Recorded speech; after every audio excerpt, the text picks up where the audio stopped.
And today I'm here with Chris Wright, historian, um, author of Workers' Cooperatives and Revolution, as well as Popular Radicalism and the Unemployed in Chicago during the Great Depression, which is by Anthem Press, and your Workers' Cooperative Revolution book is by... Well, Book Locker. Book Locker. Self-published. All right. And you have written for all kinds of places: Washington Post, Dissent, Truthout, Sublation, Compact, etc. And so we're going to talk about a couple of trends I've seen in your work that I've read that I find that we should kind of tease out, that I find very useful. And one of the things you've written about recently is how hard it is to get people to drop the myth that America is basically a center or center-right country that has a kind of capitalist consensus that somehow, no matter how many times we say the liberal consensus of the 1950s died, is also assumed whenever we don't see immediate hyperpolarization. So can we contextualize this claim? Like, when did this idea of America as a center or a center-right nation really start, and why doesn't it go away? Why doesn't it go away? I think it's a useful myth to the ruling class to keep drumming that into people's heads, that we are a center-right country. In other words, we want you to be and to think of yourselves as a center-right country. But when did it begin? Of course, it was certainly not the consensus or in the 1930s or the early 40s. So I think it really did begin with the late 40s and the 50s, with the second Red Scare, which again just hammered into people's heads that anything left is wrong. We're not a left-wing country. We are a free enterprise, celebrating country, a capitalist country. Anything left was, of course, associated with communism, and communism is by definition evil. And so that was pretty successful, I think, that propaganda barrage of the late 40s and the McCarthyist period. And ever since then, it seems to have been, even in relatively sophisticated scholarship, there has, Jefferson Cowie and Alan Brinkley and some of these historians who I think are basically liberal historians, but who know the history pretty well. They too have drunk the Kool-Aid, so to speak. They've imbibed this idea that Americans have been historically a non-radical, non-entirely class-conscious people. In Jefferson Cowie's book, The Great Exception, he keeps returning to this idea of individualism. There's as he says, there's a deep and abiding individualism in the heart of American culture, going back to the 19th century with the populists and through the 1930s, and then into Nixon and George W. Bush. I mean, it's a rather ahistorical. Reading the populist as individualist is really weird. It's bizarre. I think there have been scholars who have argued that, well, even the populists had this idea of, that they didn't want socialism, a truly collectivist society. They appreciated, property ownership, and they didn't, there's a whole lot of controversies over, obviously, in historiography around the nature of populism, but there seems to be frequently this aversion among a certain kind of scholar to think of any mass movement in the US as ever being attracted to collectivist, like deeply attracted to collectivist or socialist or communist values. And so, I agree. It's a little odd to say that if you just look at the People's Party platform, it's pretty socialistic in a lot of, and almost Marxist in terms of, the big capitalists against the ordinary people, kind of a vulgarized, dumbed down, or watered down kind of Marxism, a class-based populism, I think. But Alan Brinkley and Jefferson Cowie and Anthony Badger, another historian, have all been, since, like you're saying, since the liberal consensus of the 1950s, there is that idea out there which somehow doesn't go away. I mean, it seems to me like this is, a trend in Fordism to go back and through historiography kind of greenwash or individualist wash what were complicated and often contradictory movements, but ones that were pretty clearly socialistic. I mean, maybe not collectivistic, but I think that's a false binary anyway. Like binary between collectivism and individualism. Individualism. Yeah. I mean, it's that has always struck me as strange. We can get more into the specific history, but I think it's true. There's a kind of since I mentioned a couple of these historians, there is a certain idealistic kind of non-Marxist paying too much attention to sometimes the notions of individualism versus collectivism, when how these things play out in material reality. It is obviously there's no binary like that in material reality. And in fact, the working class was quite, at least up until the 1940s, and in many ways up until the present, among certain categories of the working class, is quite mutualistic, as David Montgomery was saying, and other labor historians, quite, in a sense, collectivistic. The notion of solidarity was hardly foreign to workers of all kinds of categories for generations. So this idea that individualism and liberalism, and there's been this aversion. I mean, I have since maybe I'm going on too long here, but I have a quote from Alan Brinkley that kind of, gets to what I'm saying. He says, "The failure of more radical political movements to take root in the 1930s reflected in part the absence of a serious radical tradition in American political culture. The rhetoric of class conflict echoed only weakly among men and women steeped in the dominant themes of their nation's history." I mean, that's from his book, Voices of Protest. But to me, that seems like a rather overly liberal, kind of naive and almost obscurantist reading of, suppressing the truth reading of American history. I almost think there's a little bit of dishonesty among some of this scholarship. Well, I've always found it interesting, particularly when it comes to the original People's Party in the 19th century and early 20th century populist movement, how we aren't taught it very well. We don't know how powerful they really were. I mean, we're talking about people who took state houses and forced people to sit their members by gunpoint. Like that happened at least once. Yeah. So it's just like they were not to totally be trifled with. And the two ways I've seen them kind of defanged, one which Christopher Lasch also pushes against, was that they were purely racist, which is not to deny that there were racialist ideas in parts of the Populist Party. There were, but there were in both. I mean, you don't really have the removal of racialism until probably you got to get into the 1930s in the CPUSA, really, before you start have hard pushes against that. And it's a struggle in the SPA in the 20s. But I mean, the populists came out of this Southern, context largely, and they were in many ways less racist than their society. So when Jefferson Cowie, for instance, in that book, he's my, sort of bête noire here, The Great Exception, he saying, racism, it's the old liberal trope that these ideologies of individualism and racism and so on and so forth have been responsible for the defeat of the left.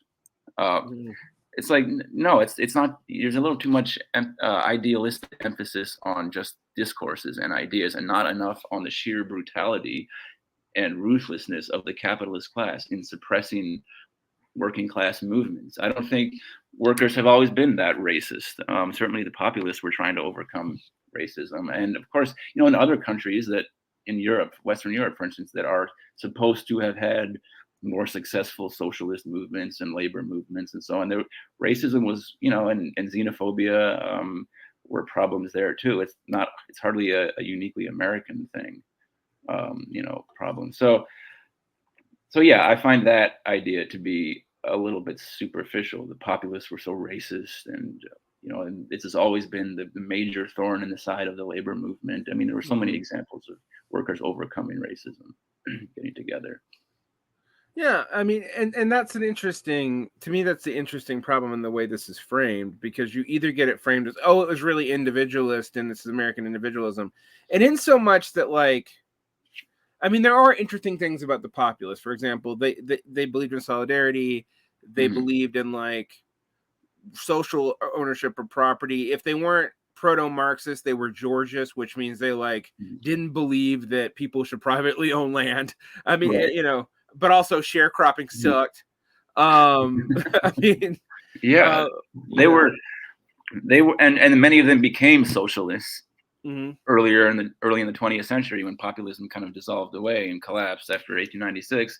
Many of them, in Oklahoma and Texas and these states that are kind of conservative now, but they were quite socialist. It was just a natural, evolution in a way. Yeah, they're the early base of both the industrial union movement. Once they get out of once you're not dealing so much with sharecroppers, and they're a huge base of the early socialist movement. And that, like, anyone who knows the history of that really can't deny that.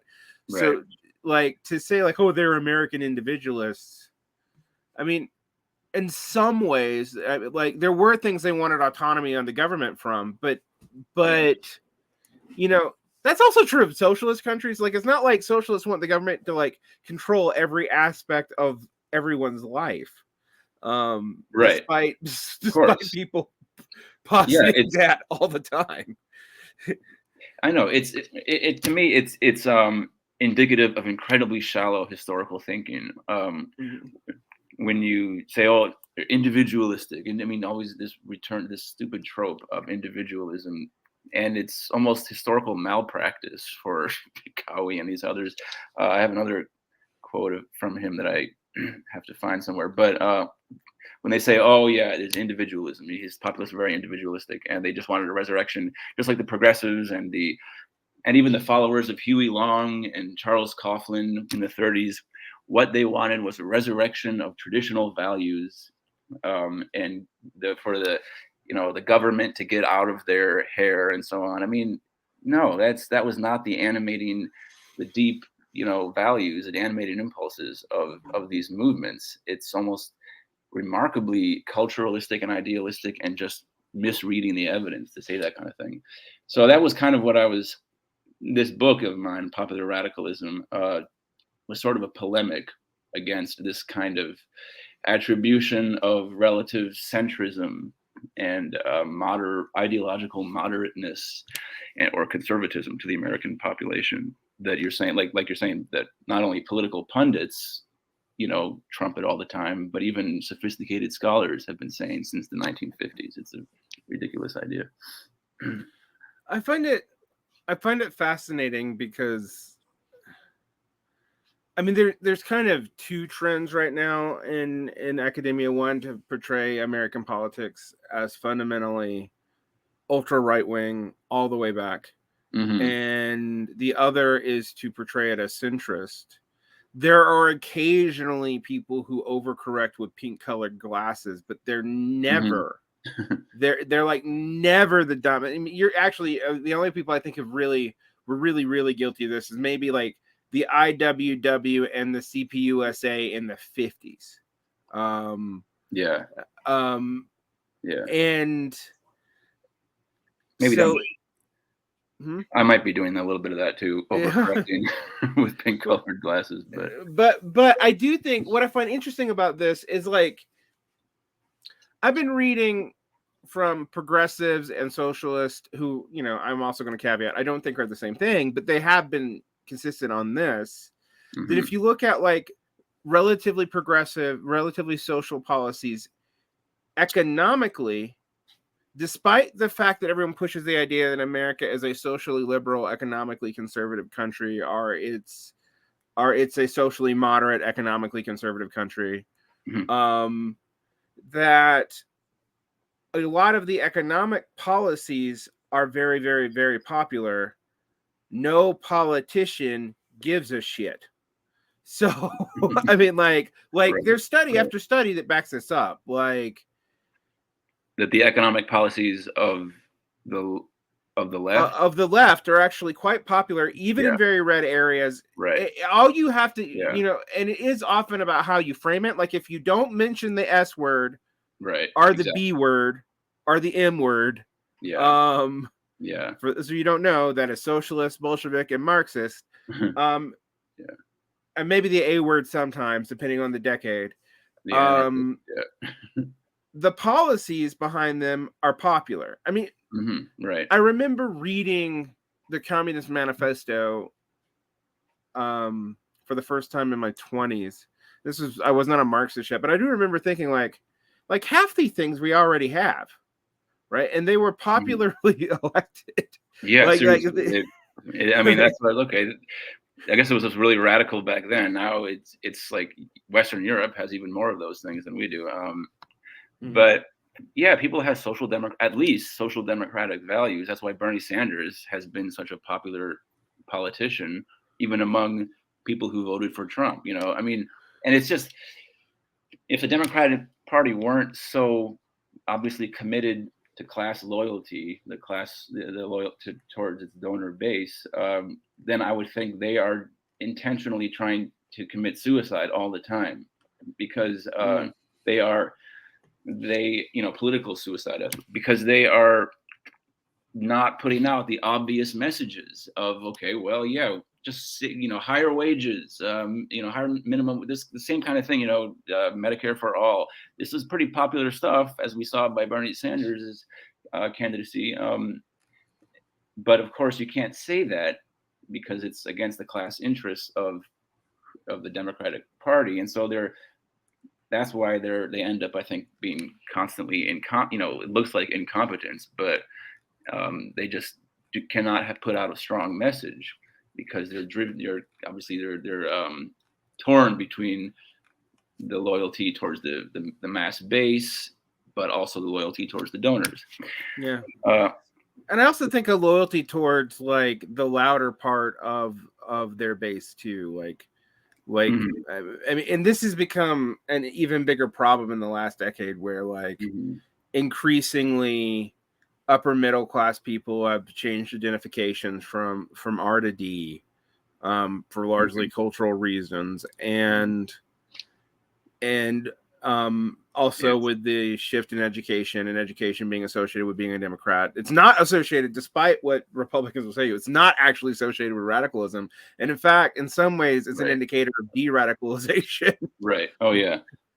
I mean, you can look at all the people who supported professionals who supported Elizabeth Warren rather than Bernie Sanders. I mean, he's not as radical as I'd like, but this higher education often, yeah, leads to a greater moderation in your ideology.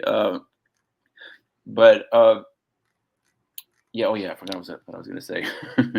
um, but yeah, it's pretty ridiculous. The, the I think part of the problem with the Democratic Party and the left today, as I was arguing in another article in Sublation magazine, is this too much identity politics. I mean, it's a common thing that has been said by a lot of Marxists for a long time, but it seems to have gotten even worse. Like I think you might be, um, in, implying this and suggesting this, that a lot of these highly educated people have more commitments to supporting trans rights or feminism or gay rights and so on, which are important issues, but they're often prioritized very much at the expense of a kind of working class solidarity, sort of a class message. And also, they're not framed in class terms either. Right, right, I'm like, why aren't we frame, like, you can frame trans rights in class terms and make them more appealing, exactly, yeah, and we often don't. Um, right, I mean, because one of the biggest things is like, do you want bodily autonomy and can you have healthcare? Like, those are the two big ones. yeah, yeah, And instead, we end up taking the bait, or we end up throwing the bait, depending on on what is effectively framing this as a culture war issue that is not particularly class aligned or even a concern primarily of elites. And Right. and that's like, Yeah. to me, it's like you're doing the right work for them, even on trans issues when you do that. Because like, I'm like, there's a way to frame this where it has an expansive appeal before we start having victims, right? Which is the other way to frame it, but that you got to let things get pretty bad before you have some appeal that way. And there's a way to frame it that has an exclusive appeal off of basically morality, but a morality like, oh, we, you know, this category group is victimized and we have a moral obligation, as opposed to we would all benefit from things that will also benefit this category group. Exactly. Yeah. So it seems, I mean, being almost exclusively, or at least overwhelmingly interested in denouncing, say, white supremacy all the time, and white racism, and anti-trans bigotry and all this kind of thing, is ultimately, like you're saying, I think it's kind of you playing on the playing field which the right has laid out. You're playing it on their terms. If you want to, you're never going to defeat you can't use fire to defeat the fire, which is being used by the Republicans. You have to get off their playing field and go to a totally different class message, which is the only way to overcome the divisive ideologies of that are being put out there by the Republicans. For instance, the reparations discourse. Yeah, something that comes back every since probably the 70s, comes back every 10 to 15 years. And I've even granted, like, it's a great moral argument if you also don't count that one, it leads to stuff like African descendants of slaves only, because okay, if you make that more argument, then we start having to really parse who was here for reparations. And then if you really get fair with that, you're going to start having to parse even white people into who was here too, because even though some of them benefited from Jim Crow or whatever, like, if you're really concerned about fairness, you need to target, like, the moral argument starts getting more and more complicated when you think about it in this way. Whereas, Adolph Reed, who, I don't always agree with Adolph Reed. He's not, I mean, I know some people are going to be shocked by this, but I think he's too soft on the Democrats a lot, actually, even. But he was saying, we should vote for Hillary Clinton in 2016.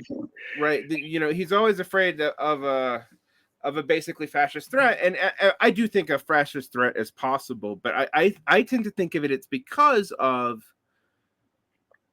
one, the assumption that the center can't hold probably isn't true, but the assumption that the general population is sympathetic towards the center is also, both anecdotally and if you look at the policies that are popular, not really true. In policy terms. It is true when you frame it in terms of political identity, kind of like, and what people are highly polarized, but also like the average person is highly annoyed by highly political people, and and people like to call themselves moderate because it sounds like I'm not one of these annoying people on the extremes, and that's very valorized.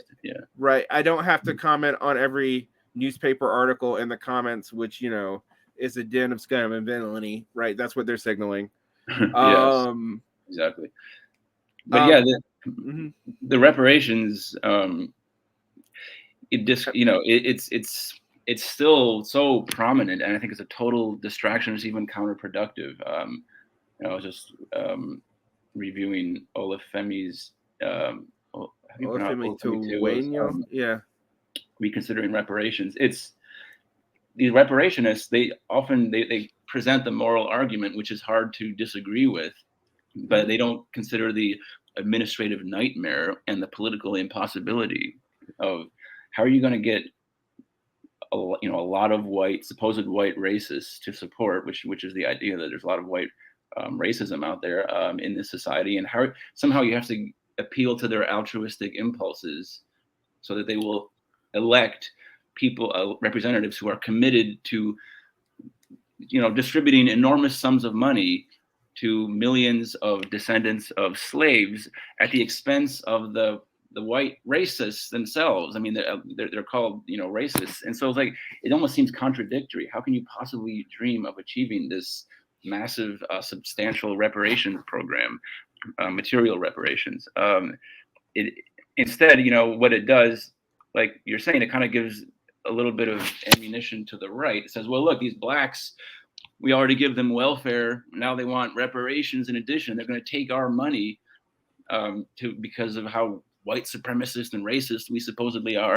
It's a very easy soundbite that the Republicans can pick up on and use it to demonize the left. I mean, the whole critical race theory thing, phenomenon has been used in this way. I think, like, yeah, my favorite thing, I was watching Christopher Rufo over at Manhattan Institute talk about Marxist critical race theory, and I'm like, well, while there is some tangential relationship of critical racism to early Marxism by way of Foucault, by way of Althusser, by way of Lukács indirectly, like most of the early arguments against critical race theory were from Marxists, including Marxist anti-racist explicitly and like Marxist black nationalists. I mean, it's just it was like I was like, yeah, you're not really getting it. And I think one of the interesting about Afume Tuenya, I can't say it's I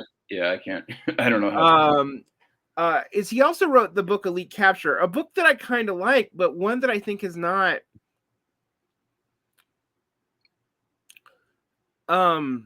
I think I'm going to caveat this. I think the professional strata is probably more dynamic than Adolf Reed gets it credit for being.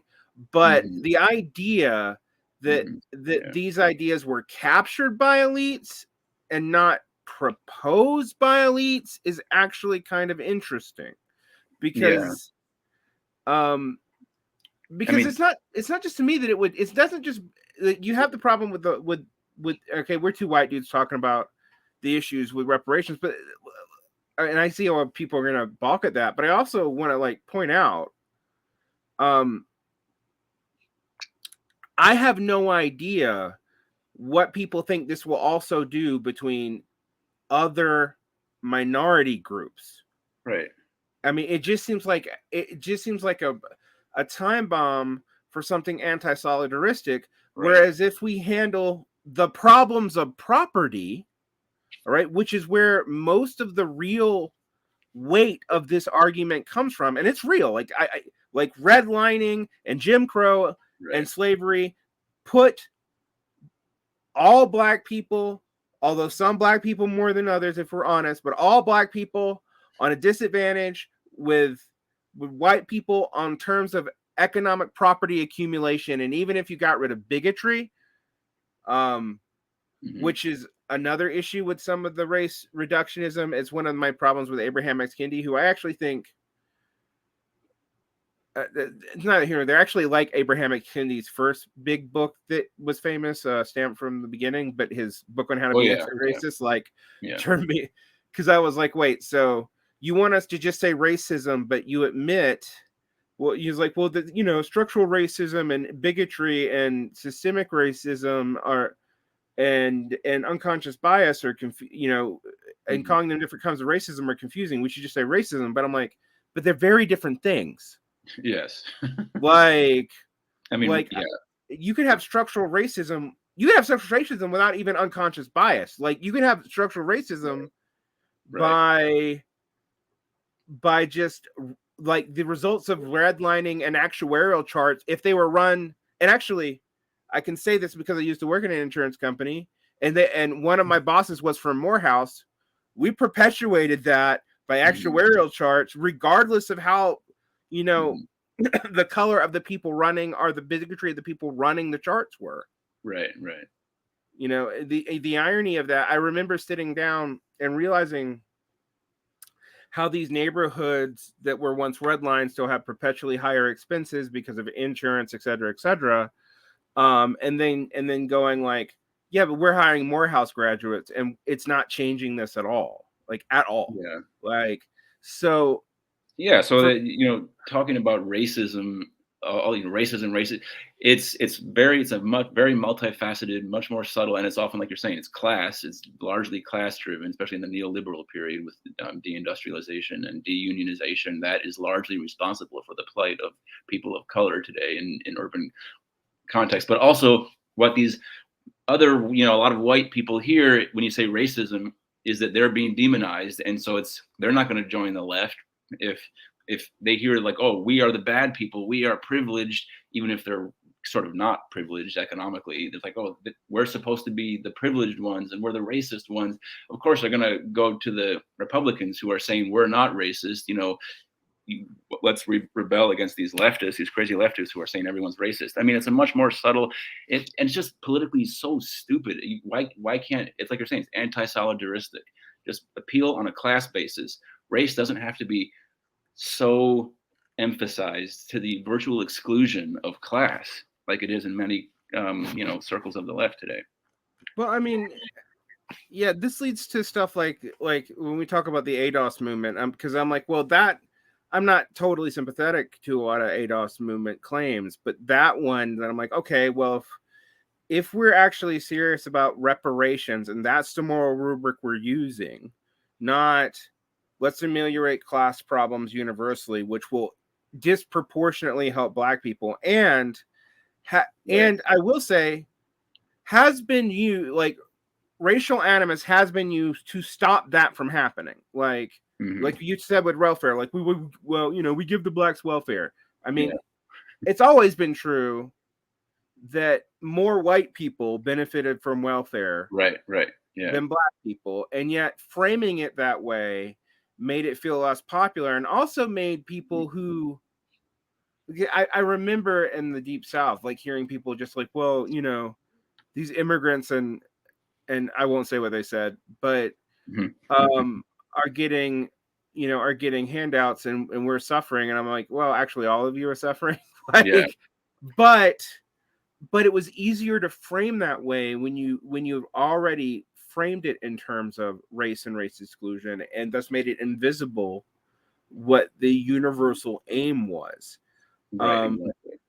I mean, this is Like, not what the Communist Party was doing. Sorry, for instance, no, in yeah, the 1930s, I mean, it's black and white, unite and fight. That was the message, and now it's like blacks are way worse off than whites. You whites are to blame. You have to try to educate yourselves out of your racism, and then maybe you can be our allies. Well, maybe we'll let you be our allies then. But it's always race essentialism. I mean, yeah, I think I really largely agree with what the Reeds, Adolph and Teray Reed, and Cedric Johnson, and so on, with their critique of this whole thing. Yeah. But sorry, I think I interrupted you. No, you're fine. But I also have seen it, and I've seen this in real politics. It's also becoming more and more divisive here. Even small things like the move from Black, Hispanic, and Asian as categories to which are all problematic, or African American actually, to people of color in the end of the aughts and the aught teens, to BIPOC.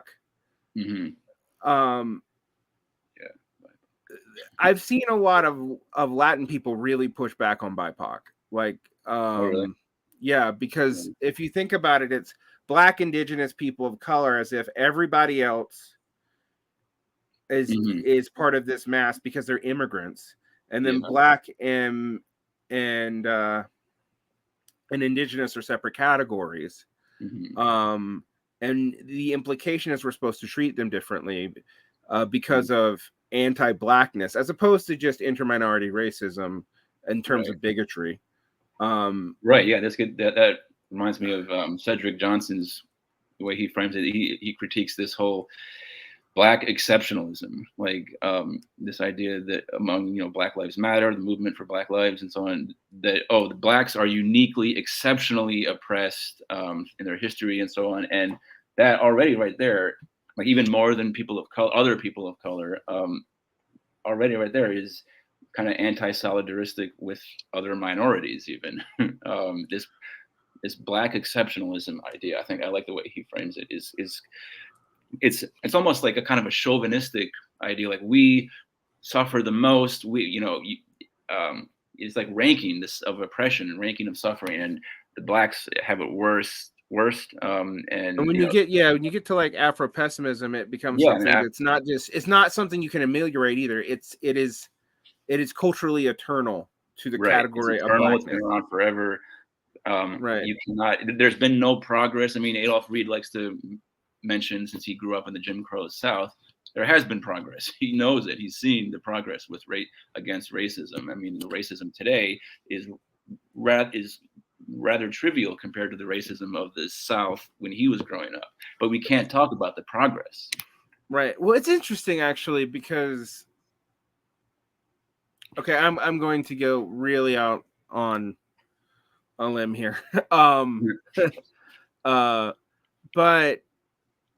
I will say that the racism of the 80s would shock a lot of people now, and that's when I grew up in the Deep South. I'm from the Deep South, by the way. Okay. I grew up in Central Georgia. I was also provisionally white. That's something that like because I was not a WASP, and so like, and I can kind of, there was a lot of rumors about me being mixed and all kinds of stuff. That's the kind of racism I grew up with. And I remember when I was in my 20s being lectured by a rich Chicago WASP about how like my off-whiteness was a white person's problem, and I'm like, well, okay, if I heard that from a black person, I would kind of take them seriously, but hearing it from you just makes me want to punch you. But aside from that, I will say that when I started hearing that, I actually saw racializations that I had not seen around that same time come back.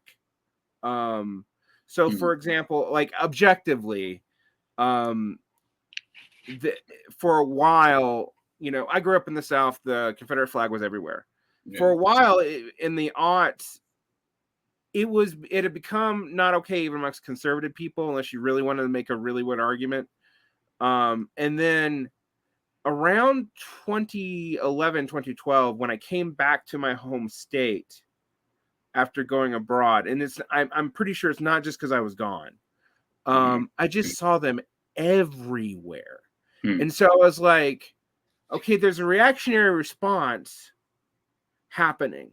Now, some of it I do think is resentment at Barack Obama and that, but I'm not saying that's not real, but some of it was, I remember in the aughts, we always talked about whiteness as default and white people don't think about their being white. Right. Yeah. Well, now white people think about their being white. And that's true. And now I'm like, okay, now that you've made whiteness a positive identity as a form of anti-racism, I guess, I think you've actually set things back. They have not set things back to Jim Crow. They haven't even set things back to 80s levels. I will also say that. But it does feel like there's a reversal. Interesting. Like just in recent years, there's in very recent years. And so I have been looking at this idea of like mutually constitutive like politics and the way cultural politics works. And I'm like, well, when you do this, you signal to the GOP to do this and this and this. And they're getting really good at like cultural signifiers, but also simultaneously moving away from it being explicitly to be able to said to be white nationalism.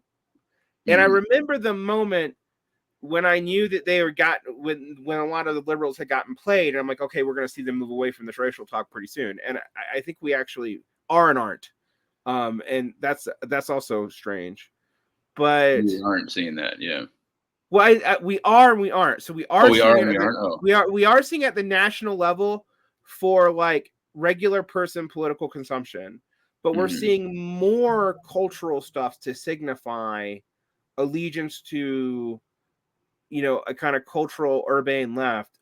by, Yeah. I don't know, going to Target and buying like 4 books on reparations and also doing nothing about any of this. Like that's Right. the other Exactly. thing. Like there's not Yeah. Oh yeah. a political platform for this at all.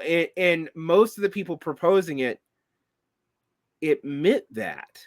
And that's what I don't understand. Yeah, proposing the Like, reparations and so on, all this. Yeah, they admit it, and they've never answered. And this is something that Adolf Reed gets a bit angry about. They never answered his call, his question, 20 years ago, of how can you imagine building a political constituency for this? It's like, oh, well, we'll get there eventually. I mean, they kind of brush it off. It's all just playing around with moral ideas and values. There's been so much injustice against Black people historically, and so we just have to.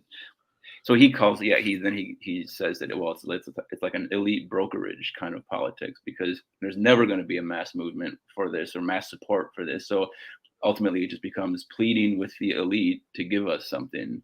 well, I mean, and honestly, in a kind of infamous article by Ta-Nehisi Coates, not the reparations one, but the one where he talks about Hillary Clinton, where he basically says Hillary Clinton's implications in the politics of racism in her past make her a better ally because we can use that against her to get her to do what we want, which means he's stating explicitly that it's brokerage politics.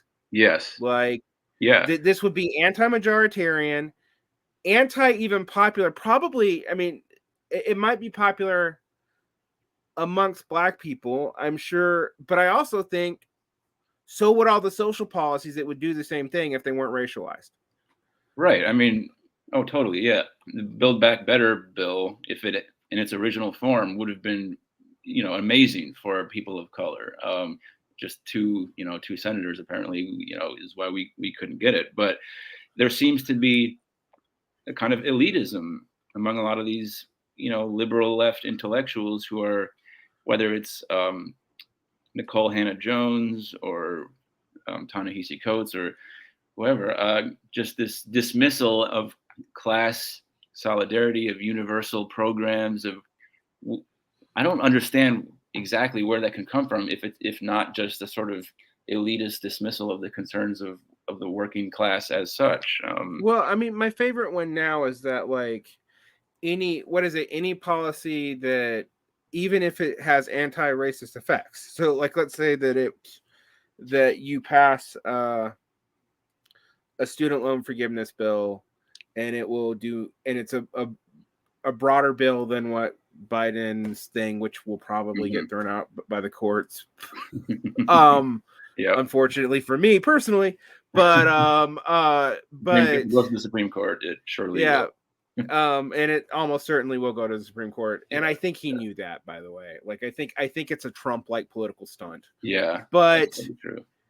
But regardless, let's even say that if the legislature did that, there was people already calling for the fact that it would be, quote, racist, because while it would do everything that a smaller bill would do for Black people and more, because it would help white people and maybe even some middle and upper middle class white people through non-means testing.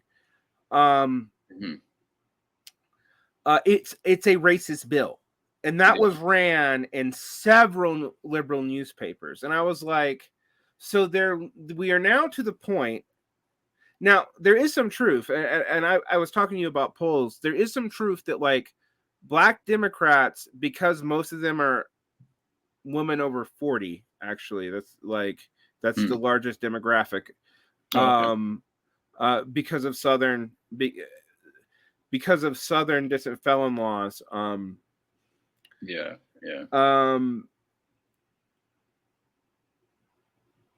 Do not are this moderate. Like, they actually, these are the policies that they want. That's not true, actually. Like, Bernie Sanders down policies poll well amongst young Black people, just like they poll well amongst white people and progressives. There also is a sense that despite what the DSA tries to do with quoters in leadership, that everybody knows that the progressive left is literally the widest part of the entire political spectrum. Poll after poll also backs that up. Yeah. And so there's a distrust in this talk amongst amongst working class Black people. And I know there is, because like I talk to them, but also it shows up in the stats. Mm-hmm. And there's an idea that what this is actually doing is that it's pushing a lot of college educated Black people into a more conservative position, but they're loyal to the Democratic Party. And then there are disenfranchised men who probably hold very conservative positions, and also there's an increasing number. Now it's tiny, so increasing here is like of a proportion of the population is still very small. Yeah. But there's an increasing number of Black conservatives, and identification with conservatism amongst Black Republicans is actually relatively new, and it seems to be in response to this whole reparations and race discourse, and because they feel like it's undignifying, and it's just we're just victims. It's like a fetishization of victimhood, and right. And it's nothing that John McWhorter is objecting to. Yeah. Right, it's the John McWhorter, Glenn Loury, Alan Keyes, in the most hyperbolic case, Candace Owens. But there is more and more. There is more and more of this, and the other thing is racialized politics is something that the conservatives can play too, and play both sides of at the same time. Right, and they do. I mean, Herschel Walker versus Raphael Warnock. Like, if you don't get it, exactly. It's odd that it's not only liberals and so on, but even very left-wing young people who consider themselves Marxists and so on. They, because of this hegemony of wokeness, I guess, they are constantly putting out this identitarianism, even to the exclusion of class. It's don't you know that racial narratives have been used, and they are used to divide the working class. And they know that, these people are sophisticated enough to know that on the left, that racial narratives have divided the working class time and again. But this time it's, with like the 1619 project and reparations and all this, I don't know, it's different. We're not dividing the working class. We're trying to abolish racism, which is itself what's dividing the working class. Racism is making it impossible for us to organize the working class as such. So anti-racism is an essential, just as essential as class organizing, and is a form of class organizing. But in a way, I agree with that.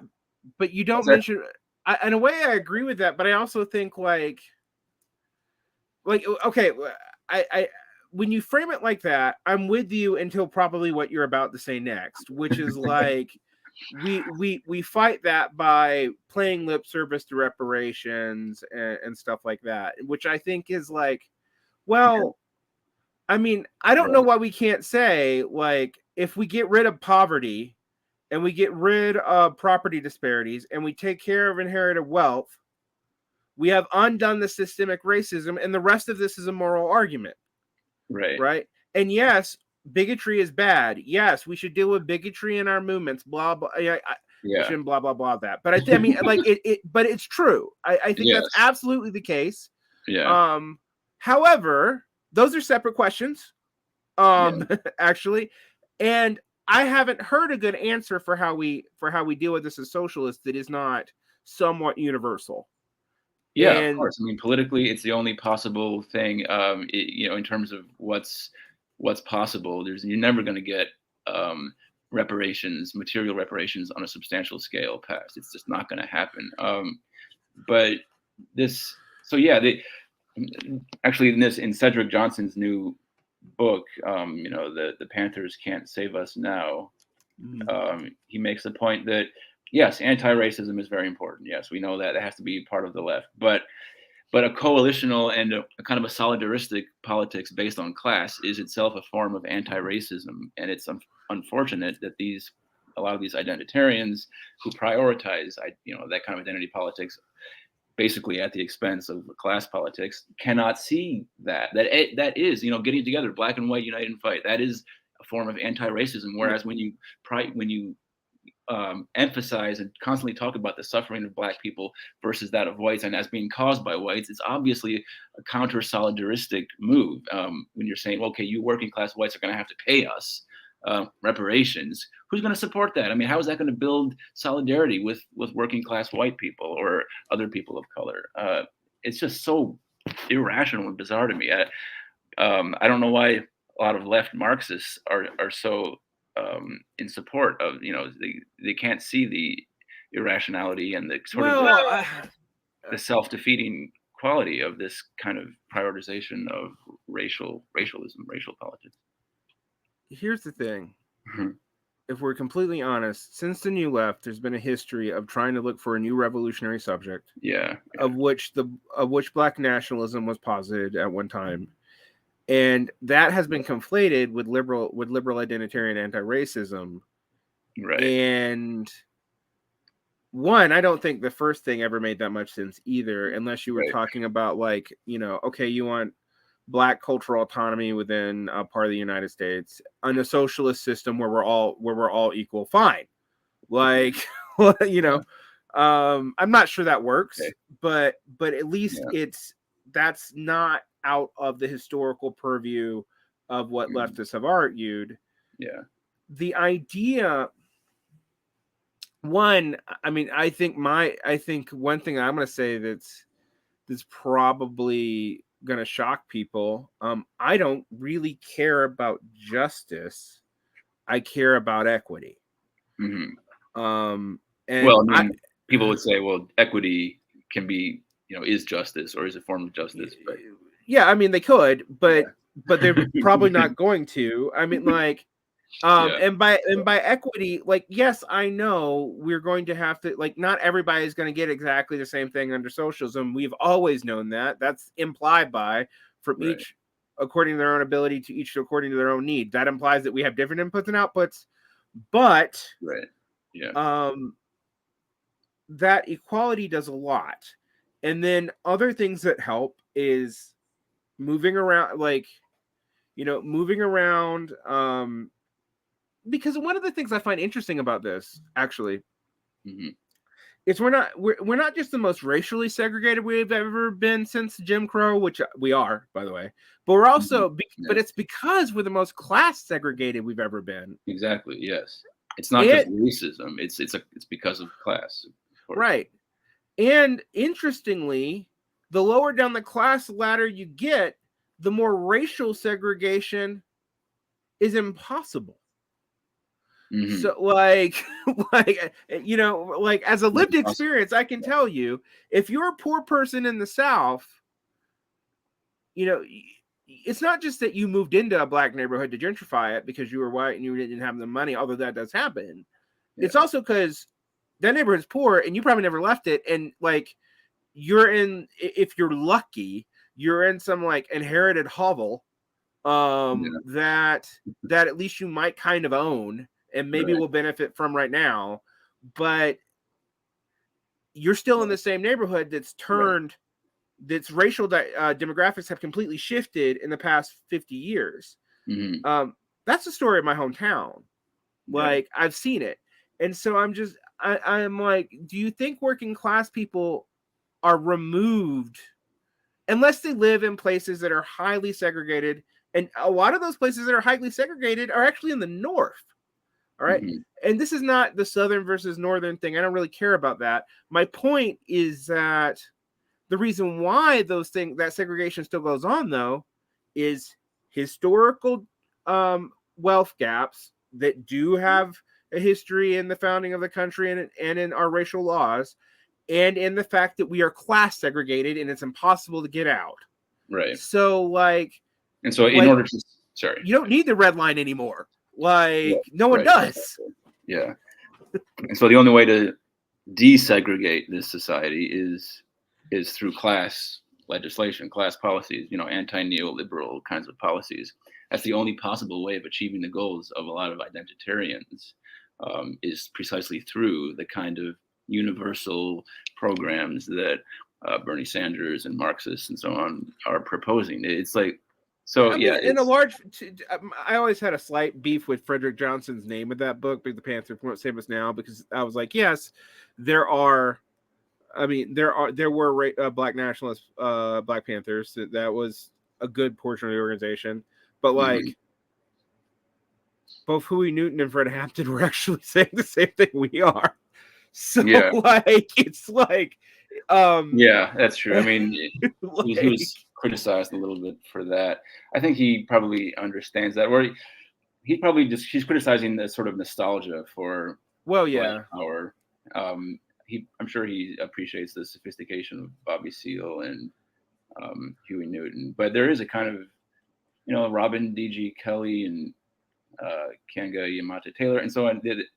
There's a little bit too much, it seems, nostalgia and desire to bring back this kind of politics. That what did it lead to? It led to diversification of the ruling class in the 1980s and so on. I mean, that was the long-term legacy kind of Black power, more of a Black middle class and more, Black mayors and so on. I mean, that is definitely the historical legacy of like Black cultural naturalism for sure. Like Yeah. that's kind of the legacy of Harry Cruz, and one of Yeah. the frustrating and maddening things about that, all right, is that in racializing the voter base in the South and making sure it stayed that way, with like Black mayors in one city and white mayors in another, and making it feel like it was a racial game in which if you gave any inch, you were going to lose. It also meant that you would tolerate, and this is from both communities, more corruption, more nepotism, more capitalistic shit bullshit than you would in any other side, and you see it in the politics of the South. Like you definitely see this, and you also see it in the fact that in the aughts, it became public knowledge. It was still being broke by ProPublica in 2012 that the Black Congressional Caucus had actually made deals with all the conservative politicians to weaken Democratic voting blocks so that they would remain Black. Wow. All right. I didn't know that. And that was the deal. Yeah. So that so you would have less, I mean, in some ways, less representation amongst the Democrats, but it would be Black representation because you were breaking up these other neighborhoods in the way you were gerrymandering to preserve historically Black voter blocks, etc. And that was a deal explicitly cut. I remember it coming out in 2012 in ProPublica. These policies have not been changed. It just goes to show you that the race is obviously, I mean, racial politics is so compatible with capitalism, with neoliberalism. Yeah.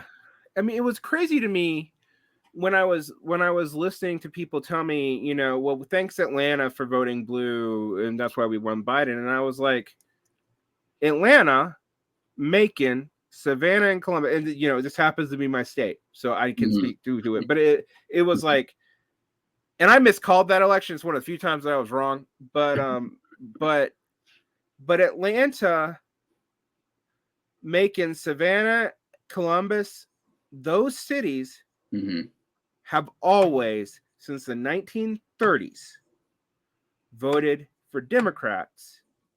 All right, they're Black cities. That means them voting for it now is not why Biden won. What changed was a coalition of new immigrants and a few white dudes, and it's literally white dudes, all right, voting for Biden in the suburbs of North Atlanta.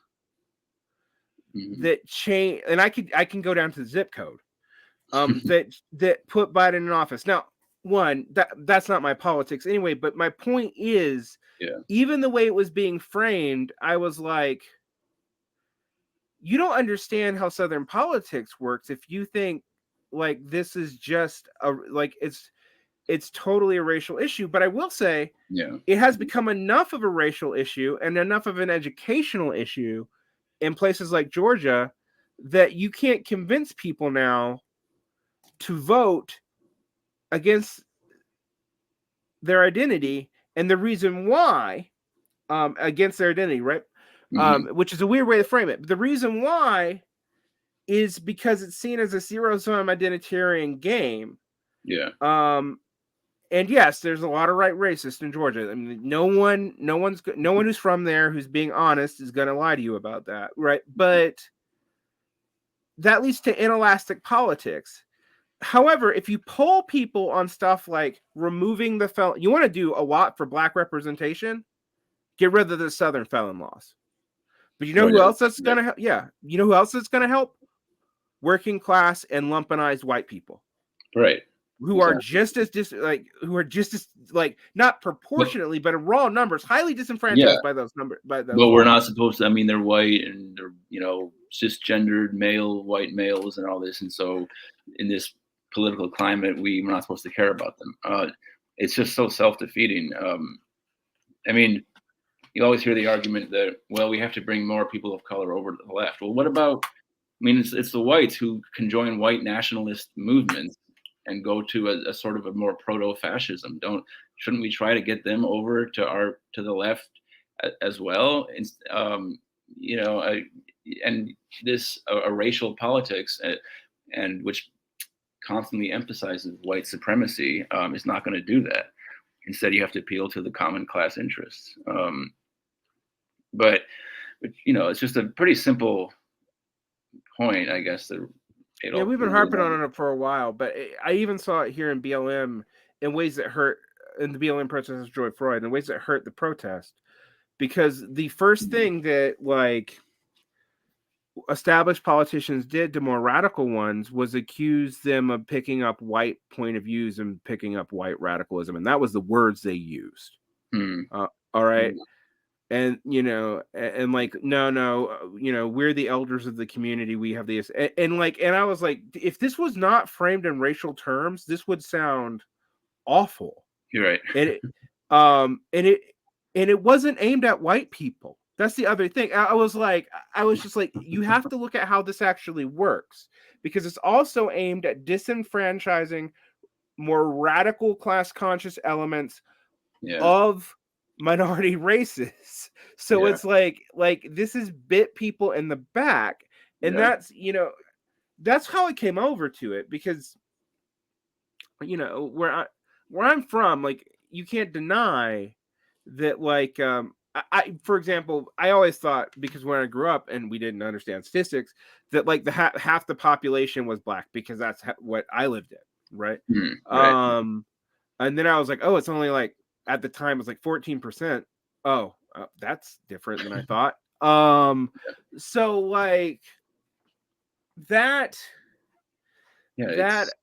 that thing is wild, and it's also you're right. It's a hotbed for reaction, like CRT stuff. Reaction always.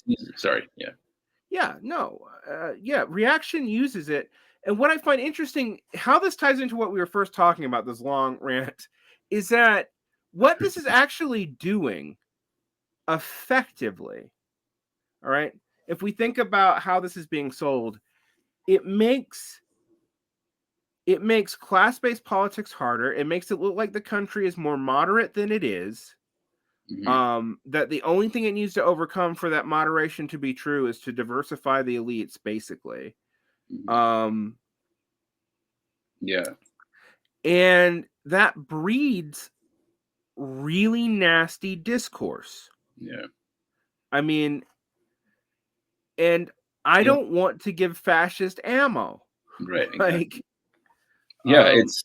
It's so, I mean, they seem to me to be such commonsensical points that have been pointed out to these, this whole discourse, people who are propelling this discourse so many times, but there's just a commitment to. I mean, the left is very good at shooting itself in the foot.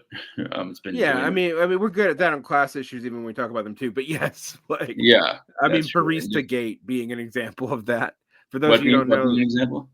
Barista Gate, the whole stupid debate about whether or not like service workers were actually proletarian, which has been, Oh God.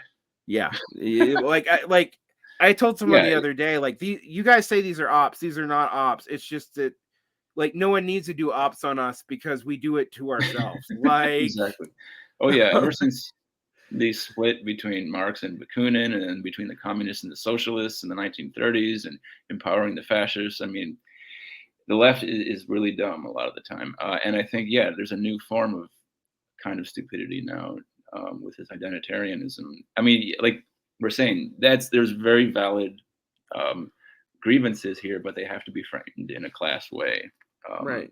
They have to be put in a class context, because that is, by now, that is, it's overwhelmingly class, not racism, like at personal whatever racism, whatever form of racism. It's overwhelmingly capitalism, neoliberalism, which is responsible for the suffering and the oppression of all these people of color, just like white people, who we shouldn't forget, they suffer as well, and they are oppressed as well. We shouldn't just write them off as being all privileged and whatnot. But Well, yeah, I mean yeah, that was to me a fundamental error. I mean, yeah, I'm like you're gonna focus on minor cultural privileges. I remember reading the Peggy McClintock invisible knapsack thing that they used to teach privilege, and going like, hmm. if you think these are only racialized, you are rich. Right, Like yes, they are very much racialized, yeah, but like yeah, no, poor people can't live in any neighborhood they want to either. right.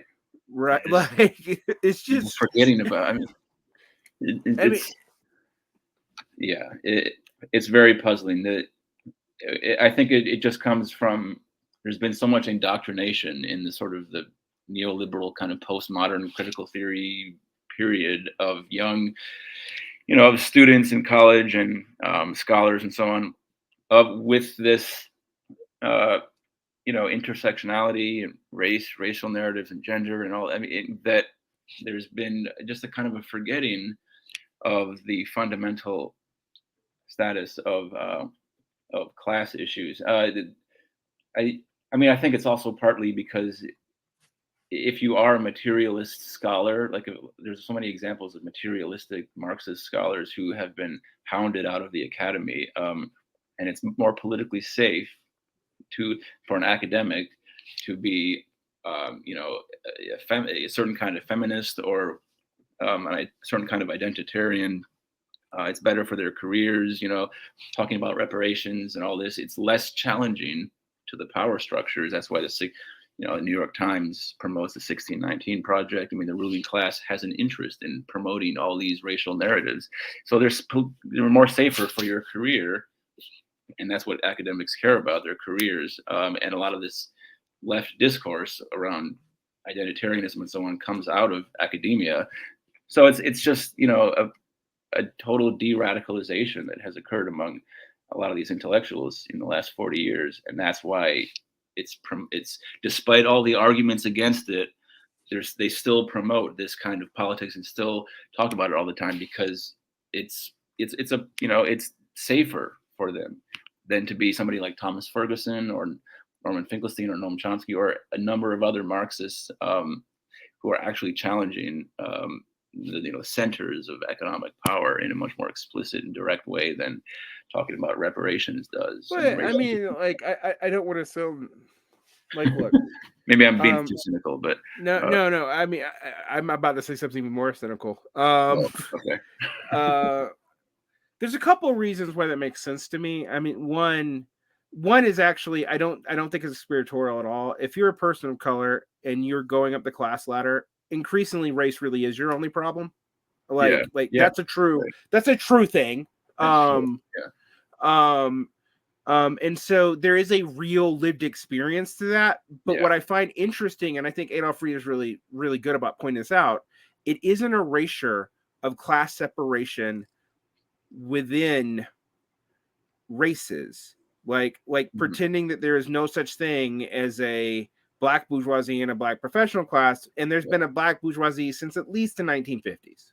Right. Like, yeah, it's a total erasure of, of the divisions. There's no homogeneous black community. What's interesting, though, is that there's so many white people, white academics, who wholly embrace this kind of discourse. So it's not just black people or people of color who have experienced racism. Yeah, I think there's it's the virtue signaling and all that kind of thing. It's you can psychologize this among a lot of white leftists who embrace this politics too. I think there's a lot of that. There's also a sense in which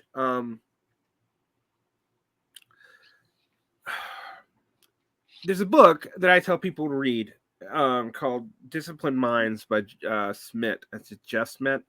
It was written in the late 1990s, and it points out that academic structures are pseudo-meritocratic, meaning like a lot of what they consider merit are actually advantages you would have going in.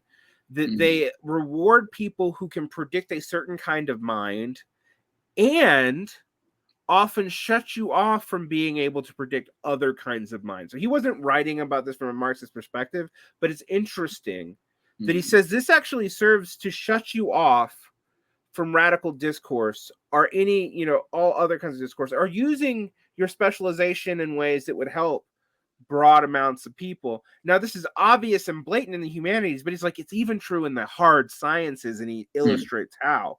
And he's like, and there are objective standards in the hard sciences, but you still do this. Think about if you go into grad school, you got to predict not just that you know your science, but what is the best person to take as your advisor to further your career. Right. There's all this implicit training in that. And one of the things that these systems have set up, because they come out of educational law, is that if you have a disadvantage that is verifiable, it has to be respected. So there is an incentive to assert that. Yeah. Right. Yeah, in a way there is not in the rest of the world.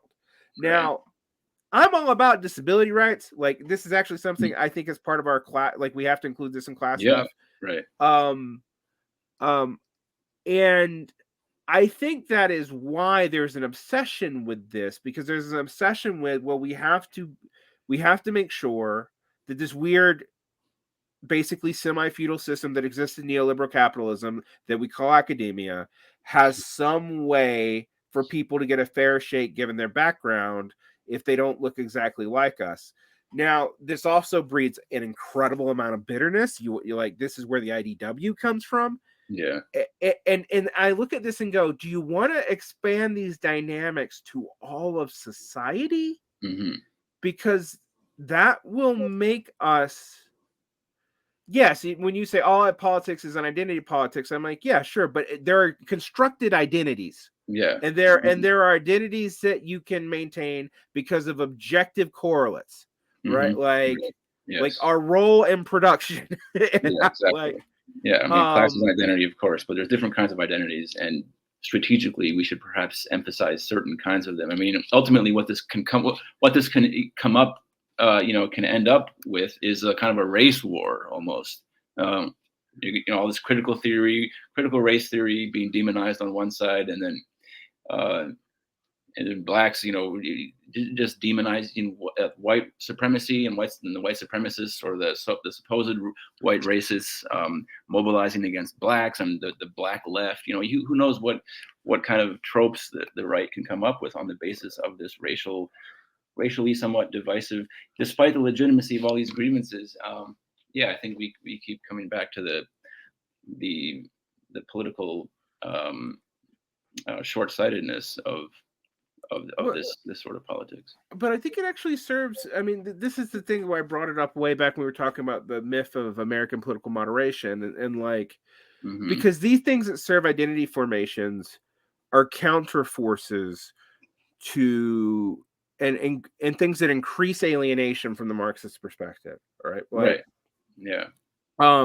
So that the increase of alienation makes you distrust other people, makes you distrust other workers, makes you feel like you're in specific competition with those workers, which means you will not have solidarity with them because it's not in your immediate interest to do so. And in many ways, it really isn't in your immediate interest to do so in these highly racialized systems, which then exacerbates the problem. And a lot of Yeah. Marxists think right now the way to fix this is, as you say, to emphasize the unfairness and all this of racism. And I'm like, okay, fine. To a certain degree, I'm with you.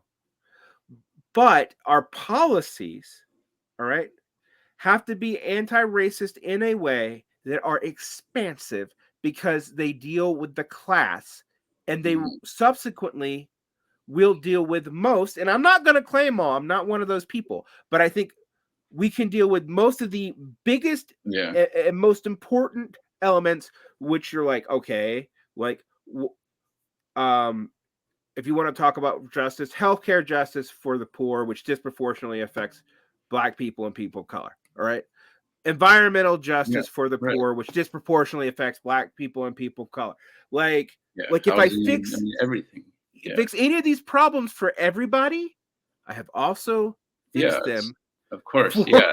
It's like, so obvious, but somehow there's still such scorn for the was it class reductionism as it's called, and yeah, I mean, and I think this does, like you're saying earlier, it leads to, I think it's largely a myth that Americans have historically been a kind of moderate people, but it does lead to a increasing moderation or conservatism in um, so many Americans. I mean, what I was looking at in the 1930s, it's, of course, the 30s is a radical decade, but before the 30s, after the 30s, there's a tremendous amount of socialistic reservoir of socialist sympathy in the population because people just want to have good lives. They hate having a boss. They want to have more control over their economic lives. They want relative equality in distribution of income and wealth. I mean,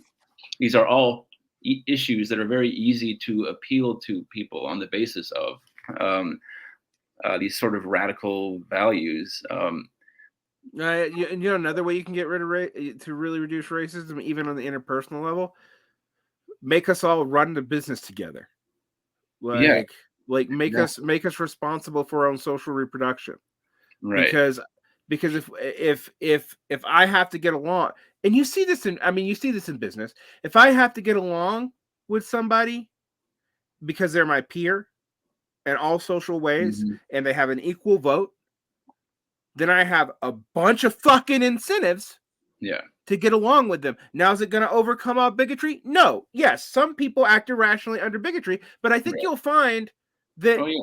most people don't. So, Oh yeah. And like, that's again going back to once again I keep going back to the Communist Party in the 30s. They certainly appreciated this. The way you overcome racism is not by demonizing one people as being all a bunch of racists, but by bringing together, organizing unions together, and just organization together, joining the political parties, recruiting blacks and whites and all kinds of people into one one entity, political entity, whether it's a union or a party or whatever. I mean, so, but we live in a highly fragmented, atomized, neoliberal kind of society, and so it can be hard. It takes a lot of work to reach out to white people in the South and try to organize them together yeah, into organizations it's with like when the black people. DSA stops in New York and then picks up again in California and then a few cities along the way. Like Yeah, that's why. Like right. there's it's It's true. like it's Yeah, hard. it's very And hard people work. So it's easier yeah. to just denounce all the whites and there is a certain amount of white supremacy, I guess, but I um, mean, I I'm not I'm willing to say yeah, there is white supremacy. I would even go further in ways that people won't, and maybe because it excludes me, but there's still WASP supremacy. yeah, Like, yeah. but I realize, and this is one of the paradoxes of settler whiteness. Like that, they want to talk about this, but they don't want to talk about this in this way. Hmm. Like, one of the reasons whiteness is expanded is it gets people who are on the margins to shut up. Hmm. Because they start identifying. Well, Yeah. the idea is you will identify with groups that you did not identify with before. And I have pointed this out because even people like Robert Evans and stuff have pointed out, like, you know what Carnegie was brilliant at doing? I mean, we talk about woke capital. I don't love the word woke, but I'll use it here. We talk about woke capital, right? Um, that's not new. Like when Carnegie broke the Right. Manx and Cornish strikers, he brought black people in because it did two things. Now you associate black people with scabs, and the Manx and Cornish did not associate themselves with wasps. After that happened, they saw themselves as white. All right, there was a shift in identity. It was an expansion of the category of whiteness. So if you have an issue with that identity, and this is one thing that like BLM people talk about, then doing this in this way has historically and significantly pushed people towards it. All right, and interestingly enough, not that he was ever working class, but even someone like Spike Lee, if you go back and watch Do the Right Thing, which there's problems with that movie, there's lots of problems with that movie, but like he actually kind of gets that there's this pressure that where in this scenario where there's this pressure to side with one community or the other, and it comes out in weird ways. And it divides the Italian family, who are also not entirely accepted, but they are become like, you see this in media in the 70s and 80s. That nuance is gone now. And it's interesting to me what that says. Now, okay, let's get past this one issue because we've spent a lot of time on it. But I think it is important to see that the myth of moderation is helped by the fact that racial polarization and the idea that helping everybody is going to disproportionately help one group drives people away from helping anyone, and it goes in both directions. And so I'm always just like, you really care about anti-racism, you really care about trans rights, and I don't doubt that a lot of these people really do. Why are you framing it in a exclusive way where people do it out of the kindness of their hearts and not in a way, because that's the moral way, the class way, and I don't think this, people can call me class reductionist, I don't really care, but I don't think this is even class reductionism. The class way is to say, okay, we want rights and respect for these people, because we all want the benefits that they're fighting for. We all want medical autonomy. We all want Medicare.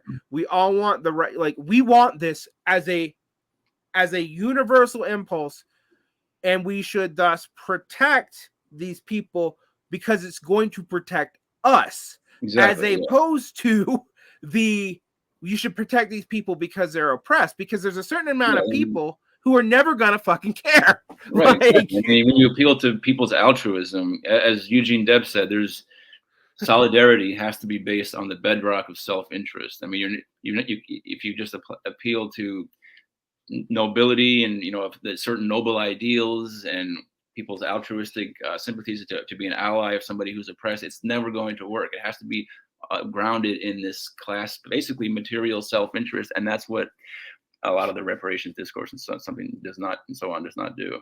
And I'm just, that's just where I'm at, because a lot of times I'm like, I want a lot of the same things they want, but I want them for everybody. For everybody, not just, I mean, not just a group because of justice, because I don't really care.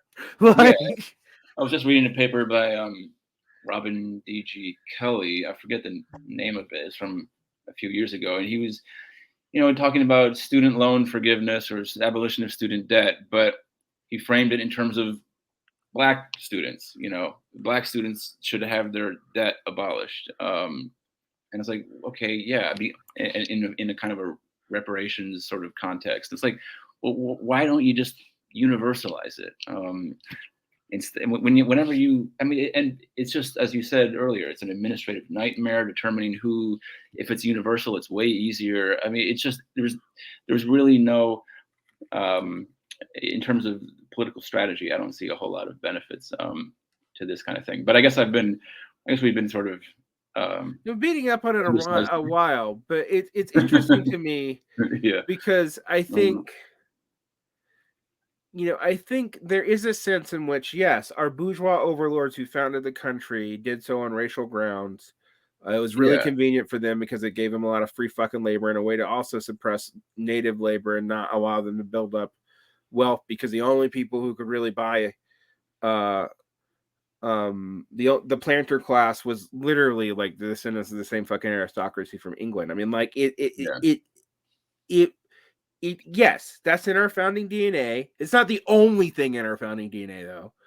yeah. Um Yeah, I mean, even that DNA metaphor, it's like, okay, well, there we get to sort of Afro pessimism again in a way, and it's this well, permanence of yes. racism. We're never getting out of the DNA of this country. It's DNA. I mean, maybe it was just it was a silly metaphor, but it kind of goes to the heart of that whole project, the 1619 project, and this whole discourse that racism is still completely embedded just as much as it's ever been in American society. And I don't think that's really true. Now it's neoliberalism is largely responsible for the, as we're saying, for the plight of all these people of color and so on, just like white people. I mean, there is a sense in which historically it is true that it led to the current situation. But yes, I Yeah, mean, in terms but of I also think redlining and like the bait and switch should also be like, I really am going to end this topic. The bait and switch really is and should be seen as, okay, well, we diversify, say, media. We have more black actors on TV, and yeah, that has happened in several times. It has happened and been pushed back on and happened, and maybe it won't get pushed back on this time. I don't know. hmm Right? right, It's always based on this myth that poor white people won't watch black TV, which has never been true. I grew up watching fucking Living Color, like, sure. like, That was really popular. I right. remember It's that. just like, it's I like, was watching that. but the other thing is, okay, so who benefits from that? Like, not who benefits in representation and ego, which people throw out as like, oh, I see myself in others. I'm like, okay, that's fine. You see yourself in others, great, makes you feel Yeah, good, boost your ego. But if you learn you're never going to be one of those others anyway, because you'll never have the money to, how are you still going to feel? Right? right. Like, because you can't go to elite schools. And this is one of the things that I've been trying to point out to people. College education and college degrees during this time period, right? We care so much about universalizing education. We care so much about I've heard more and more and more about first generation college graduates, right? hmm Okay, fine.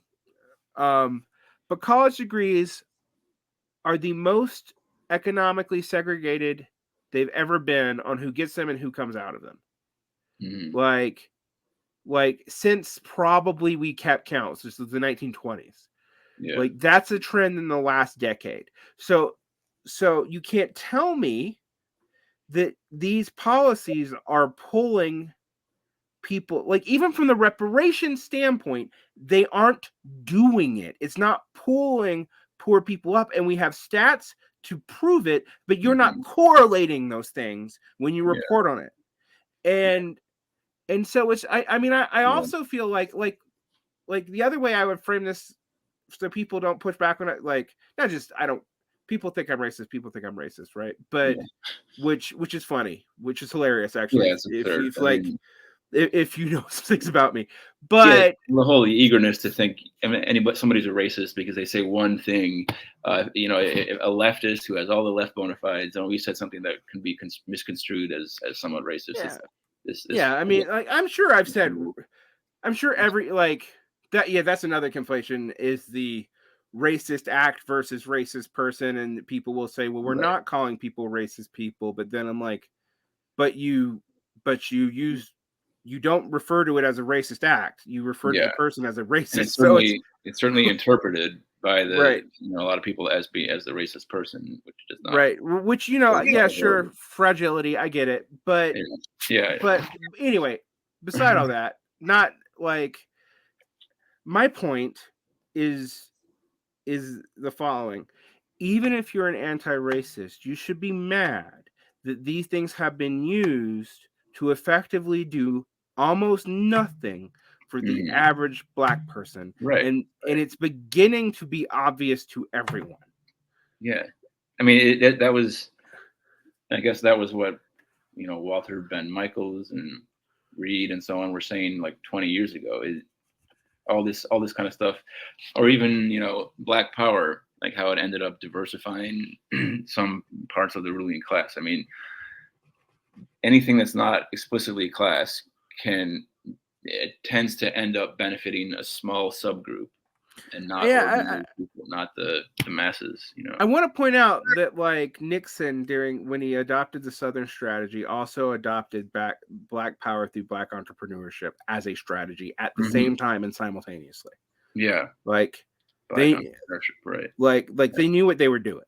Yeah. Yeah, you can take these racial narratives and use them however you want. That's why the New York Times subsidizes this kind of stuff, and that's why Black Lives Matter has received so many donations from corporations. You can use this, as that book say, it's captured by the elite. Maybe it began among the elite, in fact, but yeah, I was going to say easily captured by the elite. So why? Yeah, that book, the Elite Capture, I think it's convincing that it happened, but then I'm like, but maybe okay. I will actually say that I don't think BLM was initially an elite project because it came out of the streets of Ferguson, right? Yeah. But I don't think either. Yeah. But it wasn't a group then, and it wasn't on college campuses, and it wasn't talking about its demands were quit fucking killing us, which is a different demand than diversify TV shows. I'm like, I don't have a problem with more diversified TV shows. I'm fine with it, but I don't know what that does for everybody after the initial ego boost. Right. I mean, so these things get taken up and they get watered down. I mean, if you want the police to stop killing us, maybe it could be useful to point out that white people are, killed by the police as well. In fact, according to the Washington Post, since 2015, more white people have been killed by the police than all other races combined. Because then you're reaching out to whites as well and saying, hey, this is a common interest. It's not just have pity for us and based on your altruism, defund the police or whatever. It's for your own sake as well. We should drastically reform or, to some extent defund the police. But it's always framed in this racial context. And of course, there is disproportionate victimization and killing among people of color. But if you want to build an effective coalition politically to accomplish something, you have to reach out to all the people who could share these interests, or who do share these interests and could support your program. So I think Black Lives Matter obviously had a lot of legitimacy. Maybe it still does, but it could have been managed in a more politically smart way. The question is, when you say politically smart for whom? Well, for the the ordinary working class Black people of color. Like the people in Ferguson who are not seeing a marked reduction in cop killings. Right. I mean, that's when we talk about recuperation, we talk about all this all the time, right? I mean, but I think we have to ask ourselves, what role do we play in that, and how do we frame that, and also how you frame different things to different people. That's another thing that I find interesting about this moment, and this maybe can pivot us to another way this myth of moderation maybe maintains, and why we see people vote not in their interest. Well, I don't totally buy that it's not in their interest, but you have to think about how it's being framed to them. I mean, that's true. It's okay. What's the problem? What's the matter with Kansas and so on? It's not always not in their interest. It's not always not in their interest. I mean, I think Thomas Frank actually realized that years later, but because he is the guy who wrote Listen Liberal. But it is interesting to think about this in the terms of you have to change your message depending on who you're talking to, and also be honest. I'm not saying you should lie. But how I set this up is going to be different. Depending on who I'm with. And there's an insistence by political activists that the framing almost matters more than the content of what is framed. And that is wild to me because, like, for example, there's plenty of, George Lakoff, I don't love him. He's a fucking liberal, but like, there are points he makes where I'm like, there are conservative temperamented people that are highly, that you could get to back class-based stuff that would have even have anti-racist results if you framed it in a particular way. But we are so dependent on framing it in a way that it's about like justice or things that these vague kind of nebulous abstract ideas that don't appeal to people's self-interest, privilege, etc. All these sort of postmodernist identitarian words that are not going to galvanize people, because as Deb said, solidarity and political action comes from self-interest, not just justice for various people. Right. And this is my, and I think this is, a larger problem than even what we're talking about, because I think like it plays into immigration stuff. It's going to play into climate change stuff. It's even going to play into like avoiding demographic bombs. And I'm just like, we are literally to the point, and I think we have been for a long time, honestly, where the idea of framing this in different ways to different groups is unpalatable to us. People must accept our framework. And for a lot of people, and I don't just think it's white people or whatever, they resent being told the way they have to understand things. Whereas if you put it in their interest, because here's one of the things. I find it funny that people always talk about individualism. Here's one of the funny things about all this. I think socialists should be like, you know what? Quit saying we're not pro-individual. We're about every individual life being treated as if it could flourish.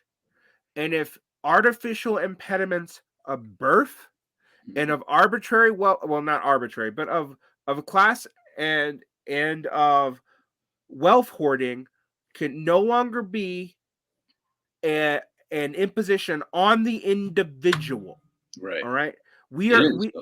Ultimately, it is. So it's just like, this comes out of liberalism, ultimately, Right. Exactly. So it's like this liberal framing about individualism is really about capitalism, because we don't give a shit about like the conditions of which the individual comes into being.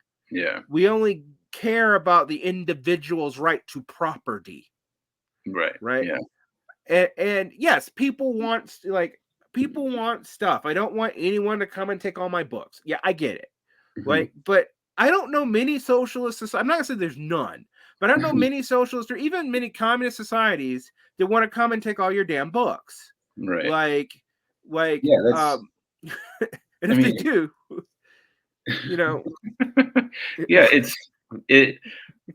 that gets back to this, Jefferson Cowie and Alan Brinkley and so on. Who I was kind of polemicizing against in my book and in that Compact article. Americans have been so individualistic, and even the followers of Huey Long and Charles Coughlin in the 30s were basically they just wanted a kind of a resurrection of an earlier form of individualism and whatnot. It's like, it's such an abstract idea, nebulous idea, individualism, and it's putting way too much causal power on a conservative interpretation of individualism as being responsible for the defeats of the working class, generation after generation, as if the capitalist class hasn't ruthlessly, brutally crushed the working class. A factor that is often, underemphasized in these kinds of liberal books like The Great Exception and so on, or Voices of Protest by Brinkley.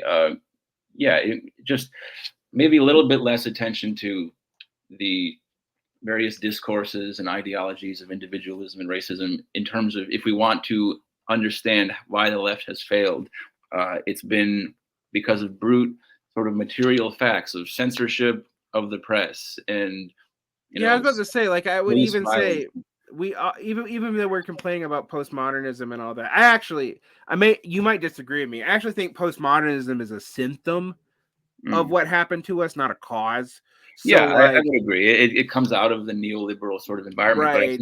I don't think it's been very helpful. No, it's not. But it's like, well, I'll put it in a scientific way. For me, it is adaptive to the moment, but Yeah, maladaptive to the long term of what a lot of people wanted, including the original people who were like post-Marxist who did it. yeah, Um, I right. don't think like some of them were plants and trying to mess with, but I don't think most Mhm. of them were, and Yeah, that's fine.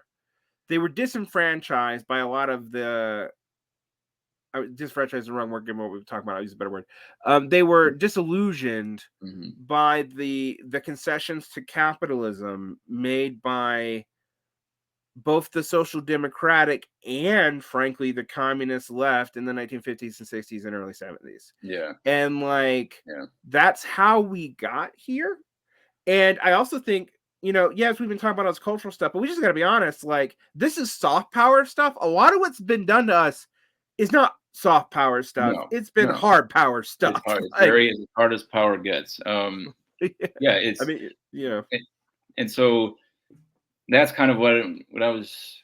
I mean, yeah, maybe there was a lot of legitimate and valid impulses in the among 1970s and these sort of radicals and ex-radicals who kind of came up with postmodern sort of paradigms and so on. But I think it's become very unhelpful. All this problematizing of Marxism and it leads to the charge of class reductionism, and ultimately, yeah, it leads to this racial identitarianism, which can be pretty self-defeating. I mean, so that's what in the book I was just trying to problematize all that problematizing in a sense, and just let's go back to vulgar Marxism. Let's see if that can be kind of useful in interpreting the failures of the left in the 30s. And meanwhile, so a little bit less even Gramsci and the Frankfurt School and some of the New Left. I mean, even that is sometimes I think there's a little bit too much emphasis on cultural consent and cultural indoctrination and hegemony, and not enough on just sheer brute coercion and the threat of coercion, the threat of violence, kind of leading people who are in the working class and who are quite sympathetic to socialists or communists in the 1930s, but who know that if we pursue this, if we go out and demonstrate with the communists and charge the city hall and so on, we'll be broke, our heads will be broken by the police, and so or we'll lose our job and whatnot. It's just a kind of a realistic attitude that has often led many people not to wholly identify with a radical cause. Instead of they're indoctrinated, or they're victims of cultural hegemony and whatnot. It's, well, what am I going to get out of it? Um, I mean, and this is literally common later on, sense. A lot of them were saying, sorry, you know, well, I mean, like when left stuff Earl, after the 60s cost you more than you get from it. Like literally, like, okay, yeah, I'm gonna join a left group, I'm gonna newspaper, I'm gonna pay like, well, depending yeah, on the day, between like $5 and $30 a month. Okay, the DSA is cheaper than that, but like a lot of them are even way more expensive than that. mhm, Um, yeah. so okay, But that's even an in the additional 30s, I cost. mean, it Yeah. costs you more. I mean, building a revolutionary movement, however much a lot of these people who did not join the Communist Party would have wanted that. They just thought, well, this is fanciful. It's never going to happen. A revolution in America. We might as well pursue more, supposed individualistic modes of survival. Although many of those were actually in a kind of a communal context, of course. And uh, David Graeber. I use this idea of David Graeber that a sort of everyday communism is kind of one of the bases of human nature, and that and was constantly acted on by unemployed people in the 1930s. This idea that from each according to their ability, to each according to their need. If that's what defines communism, well then a lot of people are, have a kind of a communist morality. They do until you call it that. Until you call it Um, that. Actually, there was a funny poll, 1987, that I came across. A poll of Americans who, they were asked the question of, the communist slogan, to each according to their need, from each according to their ability. Where does that come from? They said it's the U.S. Constitution. 45% of them actually who were responding to this poll. I forget what the organization was. It's in the U.S. Constitution, which to me that seems okay. Well, they think it's very legitimate. It's so legitimate that it must be enshrined in the Constitution. So they are kind of communists. All these half of Americans almost. Of course, they're not going to understand themselves that way. But you can yeah, appeal to that part of them. there's a ton of things that go into that. There's the religious fears that, of course, in the 50s were expanded. There's godless communism versus Christian America, even though we're a secular country. Right. Yeah. I mean, there's there's all kinds of causes. There's all kinds of, it's multi-causal and white class, but where I'm with you is like, that's the spirit in which we need to be approaching this, because radicalism, and I even mean like cultural radicalism, like cultural transgression, whatever. Yes, people like small towns are kind of conservative, blah blah blah. Yeah. But radicalism that people don't feel like they're losing anything by, generally you're going to win on it. Yeah. Like, people want recognition, they want empowerment, they want economic empowerment, they hate having a boss. I mean, if we could just put socialist ideas out there, they're very commonsensical. And according to polls, many people are already at least social democrats. They want national health care and so on. It's just no, yeah. I've known so many people who want national health care until they're told that it's a communist plot. But until exactly. When you use a couple of words, and so then historians start to think, oh well, Americans are kind of conservative or moderate or whatnot. It's like, no, it's just there's certain labels you cannot use, but the substance of these ideas is obviously appealing to people because they're not idiots. They want to have more control over their community. They don't want to be exploited by a capital, by their boss. There's a lot of sentiment for having obviously higher taxes on the wealthy. All this is very it's a very progressive population on economic issues in a sense. And which is funny, because what we're always told, and I was told this constantly in college, that we were progressive on cultural issues, although not quite as much as Europe. Which, by the way, having lived in Europe a little bit, is bullshit. But just as a side, there's a lot of racism in Europe. Yeah, there's a lot of things in Europe.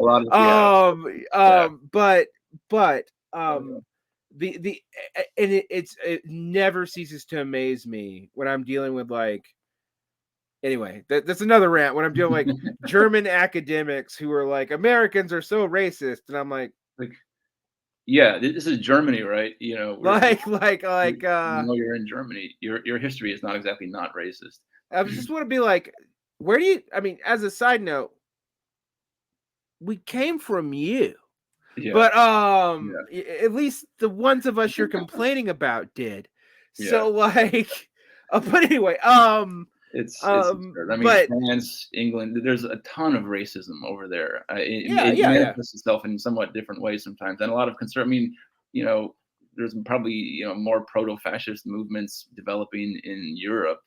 Well, this is the thing that I actually think was interesting as a side note. Like, there's two things I worry about right now. One, that because we're not talking about this, and because a lot of the left seems to actually use the same rhetoric and the same ideology as different factions of people, even people who are critiquing, like the Democrats, like, what do they go do a lot of the time? They end up sounding like fucking Republicans. Right.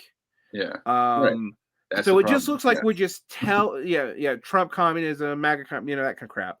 It looks like we're just tailing different factions of elites, and that means that we are abandoning counter-systemic, class-based institutions. And if counter systemic institutions aren't class based, they're going to be based on something else, and they're probably not going to be based on upper middle class identitarianism. They're probably going to be based on something scarier, be it race, religion, or something else. So the more that we abdicate that, the more likely it is that these kinds of these right radicalisms become more appealing to, and I've actually been telling people it won't even stay with just white people. They will grow in all groups over time. And I'm just like Latinos. I was about to say, as soon as you drop the white nationalism and just make it cultural nationalism, you can do a lot farther. And that's not a hard leap. Right. So it's just so tragic. It should be so easy for the left to build, an anti-capitalist movement, because people have these anti-capitalist values. I mean, I found so much evidence of that, of course, in the 30s, but even after the 30s. But you can't do that. They still have it now, which now as well. is crazy. I mean, in the 1980s, they had it as well.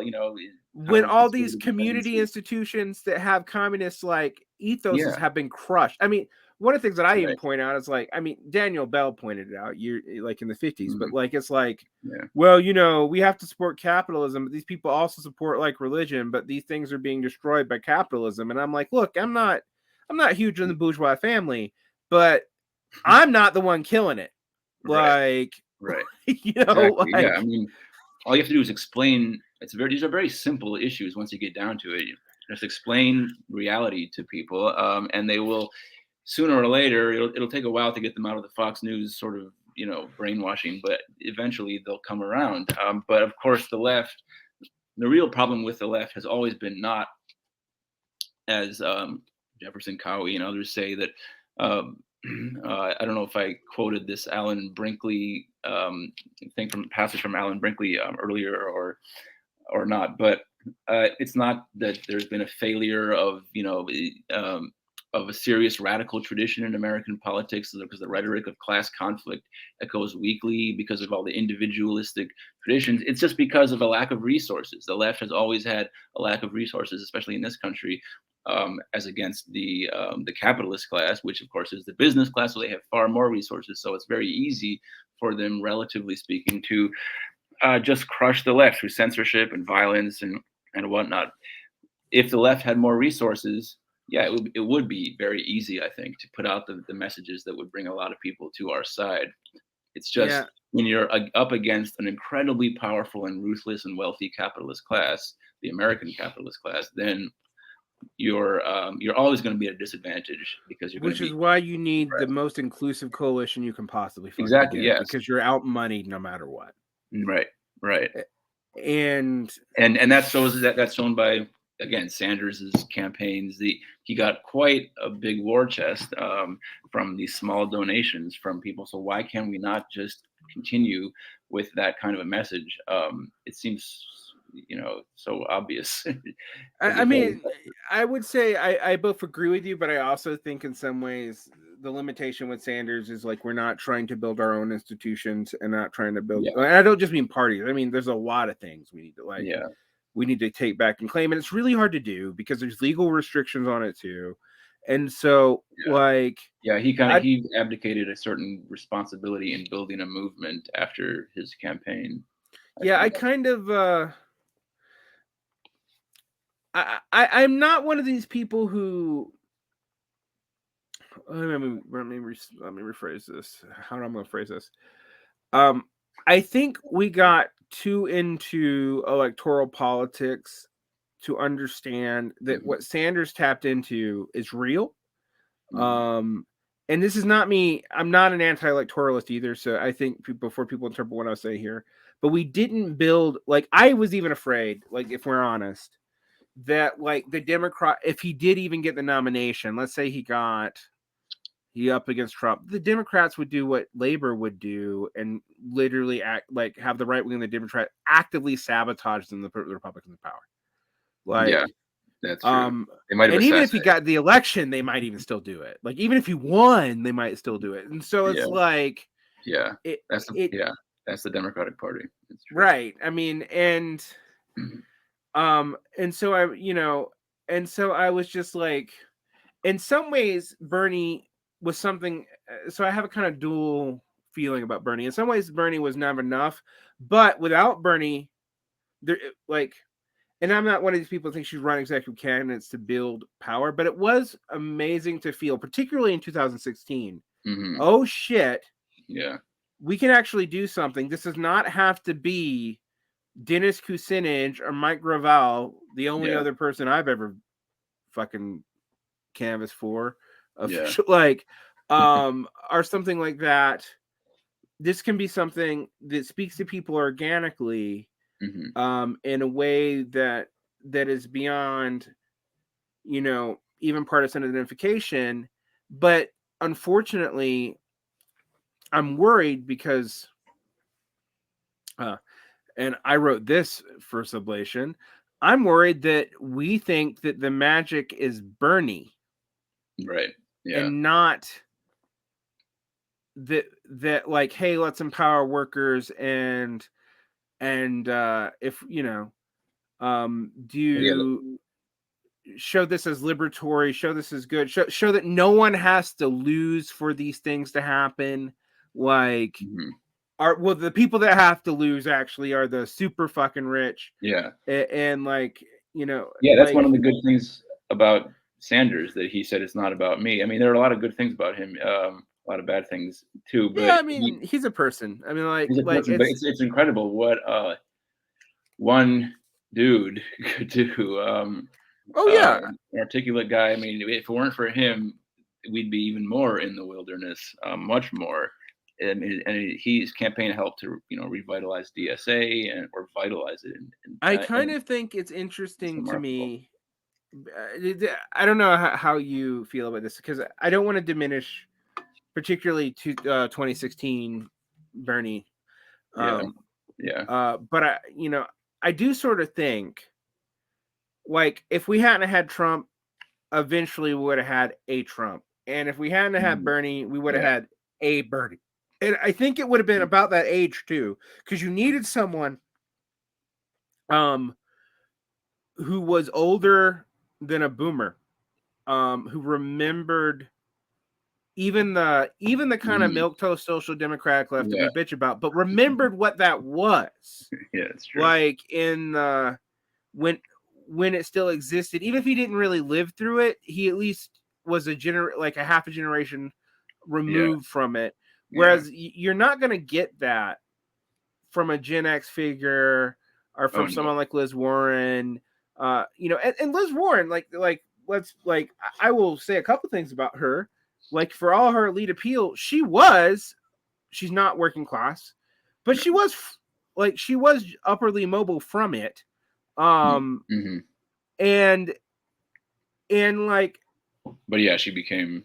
she became more and more. It was interesting because I was like, why is this the whole thing, like the whole bit with her running against Bernie? I was like,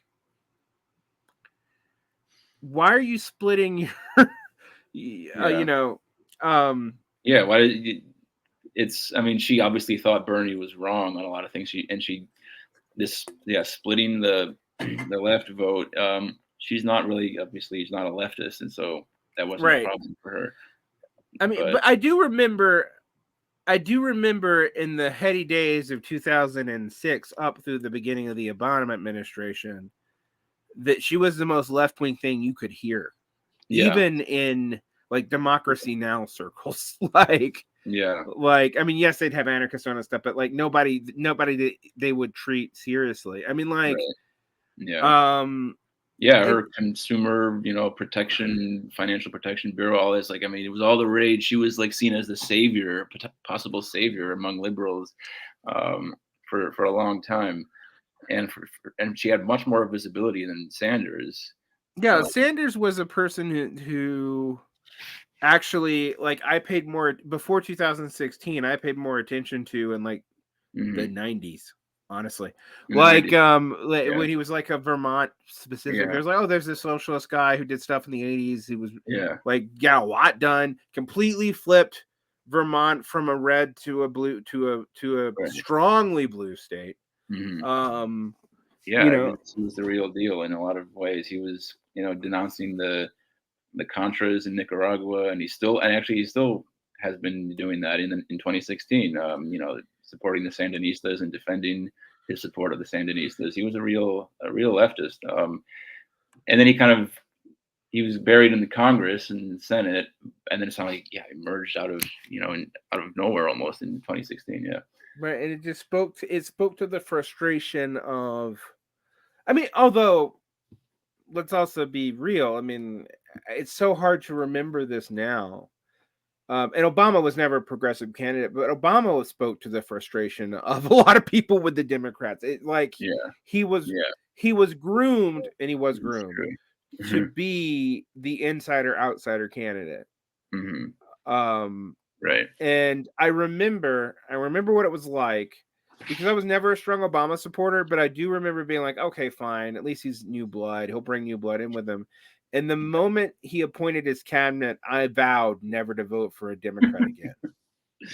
Yeah, Like, I remember that moment. That was whatever illusions I had were quickly disabused of. yeah, for me, it was before he even took office. I heard who he announced as his cabinet, and I'm like, Oh God. yeah, and I was not a far like I was becoming.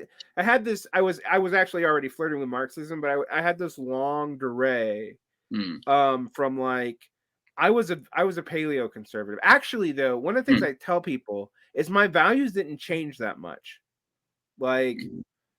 Yeah, weirdly, um, your analysis of how to, my analysis of capital, how we yeah, do politics, and what's um, responsible for the destruction of your values and so on. right, Yeah, exactly. That's changed a lot, yeah, but right. and Yeah, it's ironic as we're saying. I mean, a lot of these conservatives often have kind of Marxian values, socialistic, kind of communistic values of community and right. these traditional Although, sort of values. yeah, it's funny because they suppressed it for a long time during the neoliberal period. One of the things I'm also worried about is now with this birth of national conservatism that they're not going to like that they're going to use our rhetoric better than we do. Yeah, They're yeah. not going to pass our policies, but they're going to use that rhetoric to The be rhetoric of the left of yeah, I mean, they've always kind of used the rhetoric of the left. I mean, like one of the things yeah, that I used to point out people that yeah, like, look, the way they frame grievances, like white grievance, is actually totally in a leftist framework. It's just for white people. right. Like, Yeah, and um, that's how sort of fascism becomes. The fascists and the Nazis were appealing to the working class against the parasites, the yeah, capitalist oh parasites yeah, of there the was there country. was a nascent anti-capitalism Yeah, in the rhetoric, yeah, and I mean, while their social base was completely different, and they were totally like, I am one of these mhm, people who insists, like, if you tell me that Nazis were leftists, I'm going to be like, whatever. But of course, but that's there okay. is a sense in which one of the most fascinating things about the Italian fascists, even more than the Nazis, Mhm, is that they recruited the disenfranchised leadership of the left. What they mhm, did, like if you look at all the founders of like the Italian elite school, which becomes the basis of like fascist social thought, they mhm. were all to a man um socialists who gave up. Yeah, yeah. Mussolini And himself right, was a Mussolini socialist. himself, and then all of his thinkers, Pareto, Right. Giovanni Gentile, um, Mhm. uh, Yeah, I forget the Robert Michel, all these people yeah. were all yeah, they all became fascists. They were all socialists. I mean, one of them was in the fucking SPD too. I mean, like, um, and Yeah, that's what Zeev Sternhell, I guess, yeah, Zayev Zervia, yeah, has exactly. has written about this, how it all comes out of a leftist background, but they realize, okay, in order to get power, this is not working. So in order to get power, we have to switch a little Right. and go to the right. I think that's what And essentially what Mussolini wanted. He just wanted power. He thought initially, oh, that's it's through the proletariat or whatever that I can get power, and he obviously just had this will to power, so he switched his politics a little bit. yeah, I think that's true for Mussolini. Some of these guys I think were a little bit more sincere, but it's Yeah, still yeah, what my point is. If we fail and we only put out these kind of frameworks, we are often building our enemies who are going to stab us in the back. All right. hmm Um, yeah, and I think we're kind of responsible for that. I oh mean, yeah, I'm not always a Zizek fan, but when Zizek has said over and over again, well, fascism emerges out of a failed left, and he's kind of yes, paraphrasing Benjamin, and he's right. yeah, totally, Like it is, yeah, it emerged out of capitalism. Yes, it's capitalism trying to save itself, but why is it trying to save itself? Because we asserted ourselves and failed, so it's got a chance to. right. So Yeah, the like, left has a lot of historical tragedies on its hands. In oh the yeah, 1930s, the division, yeah, the yeah, rancor between the socialists and communists. But again, that is really appalling. But so many times, the left has basically just been at such a disadvantage structurally in terms of resources that it's hard. It can be, it's just very hard, even with a brilliant strategy, which the left has not always had, to overcome that paucity, that poverty of resources against a very well-funded right and very sophisticated right-wing machine. So I try to be a little kind of forgiving of the left's failures, because it's just always have been naturally at a structural disadvantage. I But mean that's fair, but but I at a don't. certain point, you have to have some strategic intelligence, and Right. that is what is lacking now. Because Um, yeah, I feel like we are being.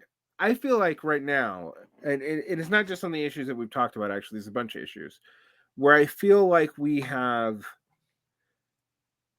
been privy to actually pushing this idea of a modern America mhm. because we're like, okay, well, if we get a modern America, we don't get a fascist America, and so we're going to always side with the center. And I'm not saying we should ever. No, we should never Yeah. side against the right because they will immediately kill us. like I want people like I'm not stupid. Red brown usually means red dead. Yeah, Um, right. but Exactly. um, but That's why um, yeah, the whole compact, I'm not yeah, it's weird that I published in compact that one time, but, yeah, I know but they pay a little, so, it's like American affairs. It's a paying market, yeah, but yeah, but anyway, which also both proves your point though. It's like okay, so uh one, the left didn't have as much resources, so we can't often sustain our own writers, and right. also Yeah, even when we do have resources, we often don't use it for that. So right. like, That's true. There's um, the so left it's uses the labor movement has so often misused, oh misallocated god, resources against, very little going to organizing and much more going to, oh, I don't know, supporting the Vietnam War or something. I mean, it's well, I mean, okay, for example, Randy Reingarten is in Ukraine, the head of yeah, she's in the American Ukraine. Federation of Achievers. She's in Ukraine, Jesus. and I'm Yeah, like, once again, are we back in that Cold War foreign policy, it's just AFL-CIO like, thing? It's yeah, crazy. but I'm like, Mhm, her the teachers unions are taking. I know people don't know this. The teachers unions are taking a beating right now mhm, because it's not because like people are just quitting, although that's always happening. It's yeah, also because people are just quitting the job and new people aren't coming on as union right. members. So it's Yeah, like we've seen a net loss in our unionization, and we saw mhm, a spike of it in COVID, and a lot of mhm. it's just like those people just left. Um, And the people so it coming on, yeah, new people replacing them coming do not on join the are union. not as interested in being in the union. I mean, Huh. Well, maybe soon they'll the terror, the awfulness of the circumstances in these schools weighs them down. Maybe they'll start joining the let's union. hope. Let's hope, and let's also hope that the unions themselves actually adopt the Yeah, politics more exactly. conducive to that too. and I, people say this, well, why are you still pro-union? Why do you take a kind of ultra-left position on this? I'm like, because we have no other organs to work with. Right. That's it. Like, and it's just we're stuck with very short-sighted, unambitious union leaders who, what was the 1 million, that what was the goal a few months ago? Oh God, 1 million a 1 year. million new members in the next, what was it, 10 years or something? It was it was like 1 million in like 5 years, and I was literally like, what? That's actually less, like that's less than replacement of the population. Yeah. This is a bold new plan we have. We're going to organize a few people. I mean, to grow in absolute numbers in a way that would actually cause us to decline in relative numbers. Yeah. Like, I'm just like, it's so wow, unbelievably. What is wrong with I mean, after 40 years, they still cannot think in terms of. And it's interesting because actually, until 2019, the first time we'd seen an increase in unionization in like 50 years was between 2012 and 2019. COVID decimated the union movement in ways that are we're still figuring out how. Like the great resignation was not as bad in highly unionized states, but we lost a lot of people from unionized businesses for a variety of reasons, some of which is just aging out and fear and legitimate fear of COVID. Like, so, I mean, also how the COVID, how it led to, a kind of an awareness of, more support for unions in the last few years, and how there were strikes, and there was more awareness of the injustices that are committed against these workers who are not provided with safety equipment and so on. And the left is always, like labor notes and so on. They're trying to find the silver lining always. But yeah, it's hard to find a silver lining in the last few years. Now, I suppose there is a little bit more organizing that's occurring. I think we have reason to feel good about new unions. Yeah. Like, because we're seeing organizing in things that have been historically resistant to it and are still going to be hard even if they win. Because, like, for example, with Starbucks, that's like 1,000 individual small unions with like small contract negotiations because of all kinds of different state labor laws, et cetera, and so forth. Right. But the Amazon's a big deal. Amazon is a big deal. And the railroad strikes are a big deal, although I'm not entirely optimistic about them. But this is these are workforces that have not, like, it's not just historically railroads have been pretty militant, but they haven't been militant in a long time. I mean, since before Reagan, frankly. Right.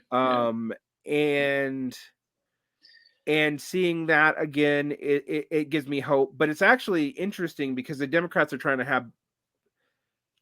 have it both ways. And for example, this last deal they threw to the railroad unions is not great. It's probably going to get voted down, but it's going to buy them time to get past the midterms before they have to try to suppress the unions. And it's just like, actually, I think it was just voted down. Like, yesterday.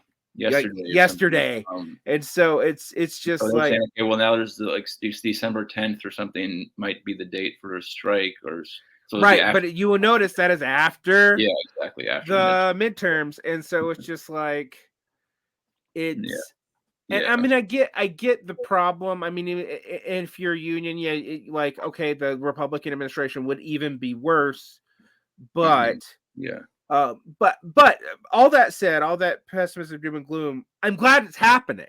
Like, it's been a while. Labor movement is the only thing that can possibly save this society. I think it's the only thing that has the potential resources to fight back at the left and can appeal to large numbers of people. What white conservatives, whatever, that they are, a lot of them are supporting unions, and they know that can be good. And like black municipal workers are like highly in unions. I mean, so it's like all this is together. That's like this. That's a sliver of hope. I always tell people about this too. Like, if you're worried about, for example, if you're worried about trans issues, right? Like, okay, we have to work with conservative people in unions, right? And we have to work with trans people in unions. And if you're in the union, I'm not saying that there's not going to be ever any bigotry, but I can promise you that we're going to squash the bigot, because it risks because it's anti-solidaristic. Right, and right. and I'm like, that's the kind of attitude we need to take about this. It is not that we go in saying like the conservative needs to die. I mean, like, that's not going to work. But it is like, we are like, your bigotry is stopping us from being able to do what we need to do to help you. Yeah, So like, we exactly. have to handle you. Yeah, Like, so that's why the all these identitarian kind of movements like trans and feminine, Black Lives Matter, whatever, that there should be a more active embrace of unions, of class politics, precisely for their yeah, own that's goals. that's the one thing I will give the DSA Yeah, some credit on. I'm not ecstatic on the DSA these days, yeah, but yeah. we'll give them credit on like, they're at least trying to conceptualize stuff in that way. Hmm. Um, but I still sometimes think that when we handle it in terms of morality, when we should be handling in terms of like, look, your bigotry is going to hurt our ability to do this. Right. Yeah. Like, like yes, we should also morally care for these. Mhm. Like, I agree with that, but I'm like, that's not how I'm going to approach. Yeah, you That's gotta not do how I'm going those to approach the bigot to try to stop him out of being a bigot. exactly, Like, and that's the approach that is generally adopted on the left today. right. You're all racist. You're morally wrong. You're white supremacists. We want to, I don't know, shame you out of that somehow, as if that's not going to further entrench their racism.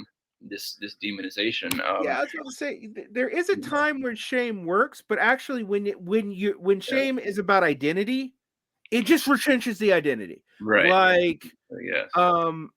you know how hard it is to get people to back down if you call them almost anything that hits at their identity. Like, Hmm.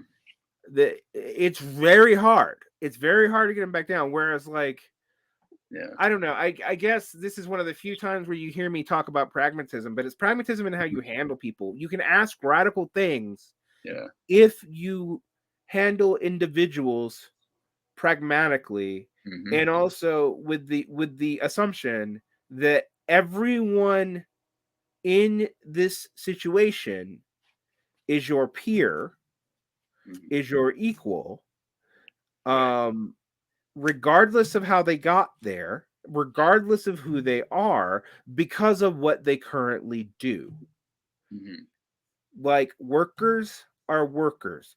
Some workers are assholes. They are still workers. Like, that like, and Yeah. I think it's interesting that we have issues thinking about it this way. I remember Yeah. I was listening to a debate. It was a debate over NPR, which you can already tell that I'm going to roll Yeah. my eyes at that.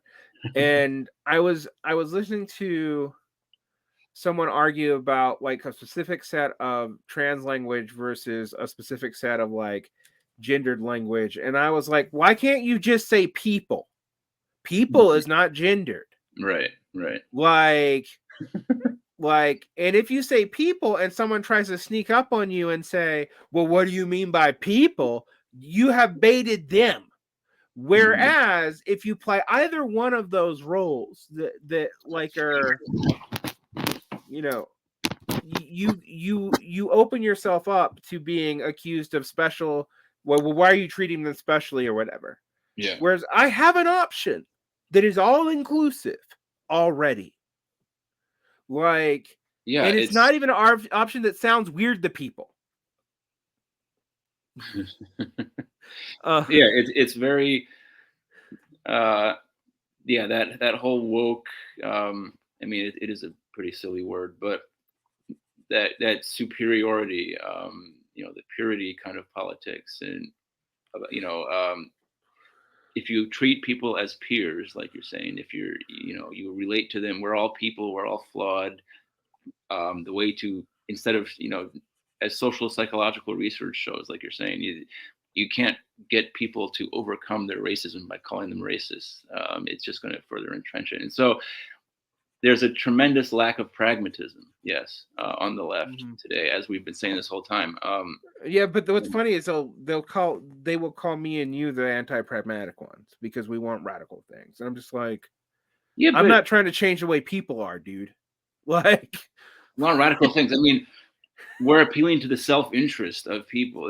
That's what Marxists are supposed to do. You appeal to the way to build solidarity is to appeal to their self-interest, not to their altruistic impulses. Like right, it's and it's self-interest and self-empowerment. That's yeah, another thing. Like telling exactly. people they're victims all the time. And I actually will say this. This is also true with like people with workers. As much as downer as I can be, that's because I'm trying to be realistic. One thing I do not do is go to a bunch of workers and go, "Oh, you guys are so oppressed." Hmm. Like, I'm like, no, you need to take your power back from the boss. Like, Yeah, and from the capitalist who's really the owner of the boss. And yeah, right. like, and I know this sounds old fashioned, but I'm like, I'm framing it in terms of their agency, our agency, Yeah, like, yeah, not in terms of passive. Well, you're oppressed and we have to undo the oppression. And obviously, you can't do that yourselves. And like, okay, yeah, no, you can't do it alone. Right. That's true. But you have there's an overwhelming resource differential, there's an overwhelming resource gap, but you can do it together. hmm, But we are freeing ourselves, we are helping ourselves, we are empowering ourselves, we are yeah, not waiting for someone else to do it for us.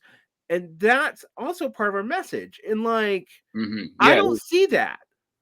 No, there's certain critiques from the right of the left are sometimes a little valid, and this sort of a fetishization of victimhood.